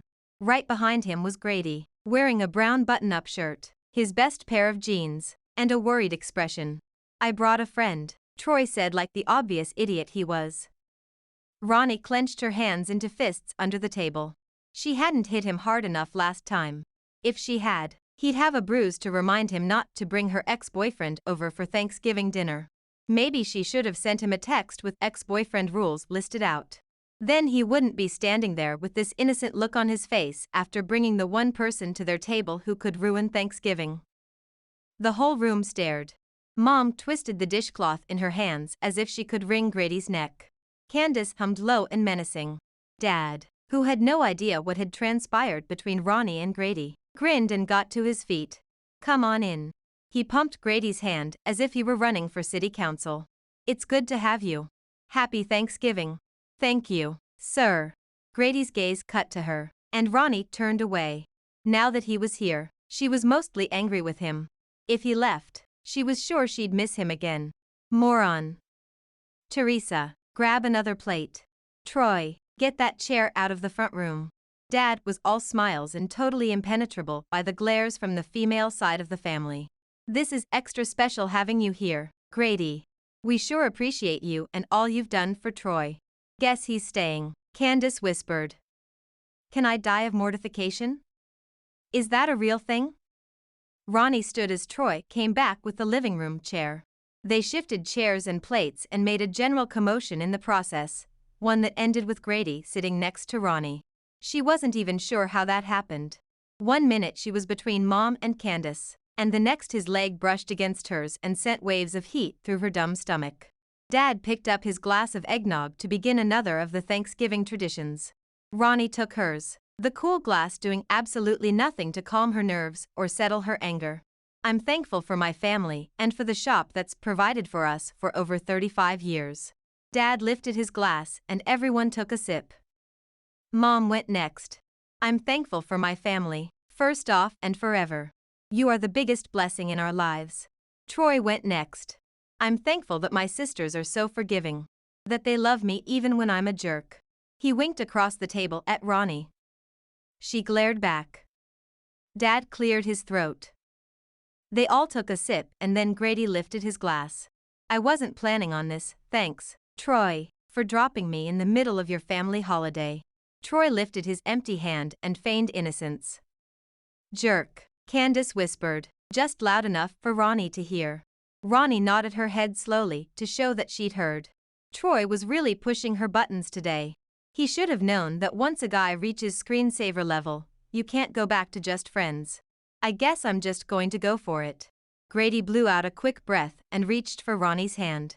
The minute their skin touched, her brain did that fuzzy thing where it refused to create words. Some days she really hated her brain. "I'm thankful that I got to know Ronnie. She's a wonderful person, funny as all get out, and beautiful." Red began creeping up his neck. Ronnie's mouth fell open. She glanced at her dad. The frown on his face was so deep she could have planted a pine cone in there.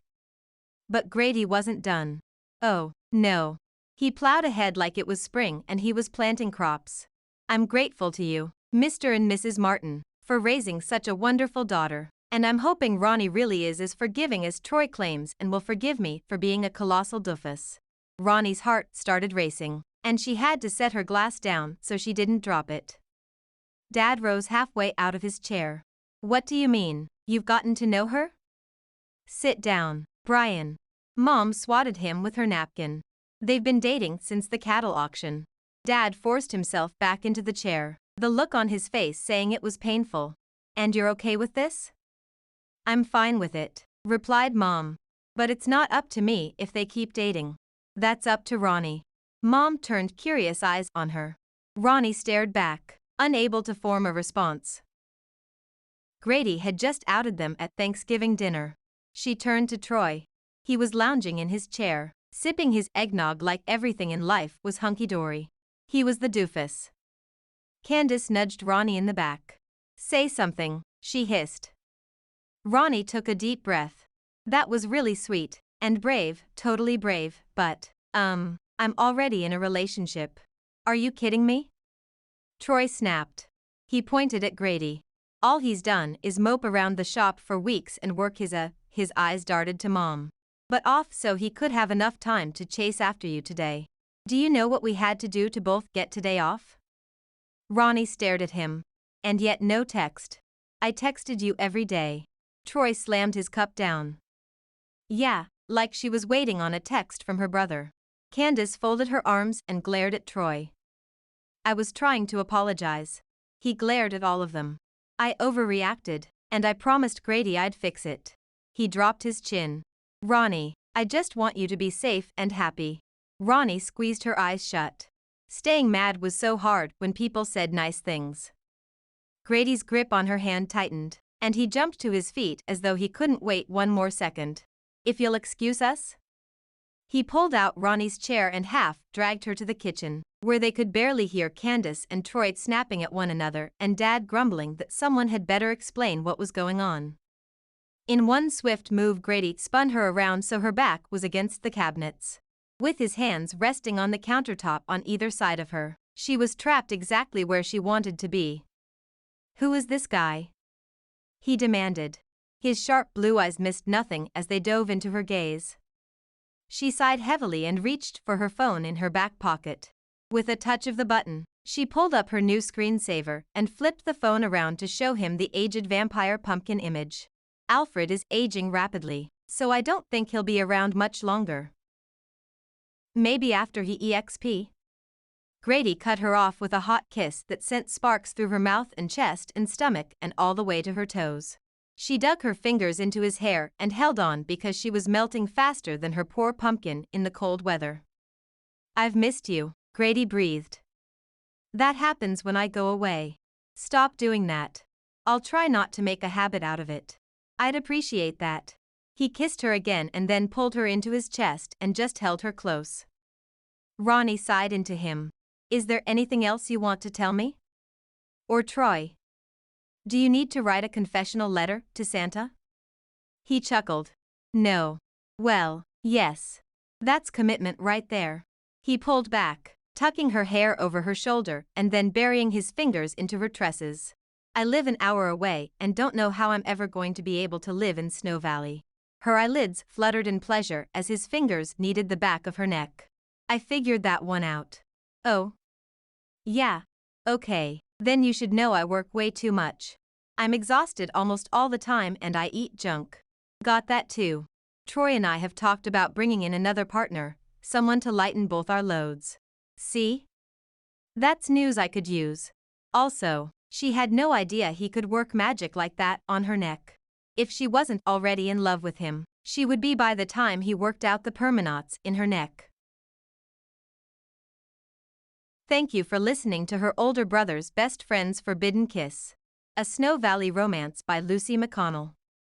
For more Snow Valley romance audiobooks, subscribe to my channel. You can find this book, and many others from Lucy McConnell, on Amazon. The link is in the description. If you enjoyed this book, smash that like button and leave a comment. For an ad-free listening experience, you can check out my Patreon. To find out what happens when Troy meets the woman of his dreams and doesn't know it. Listen to his wedding date, fake fiancé.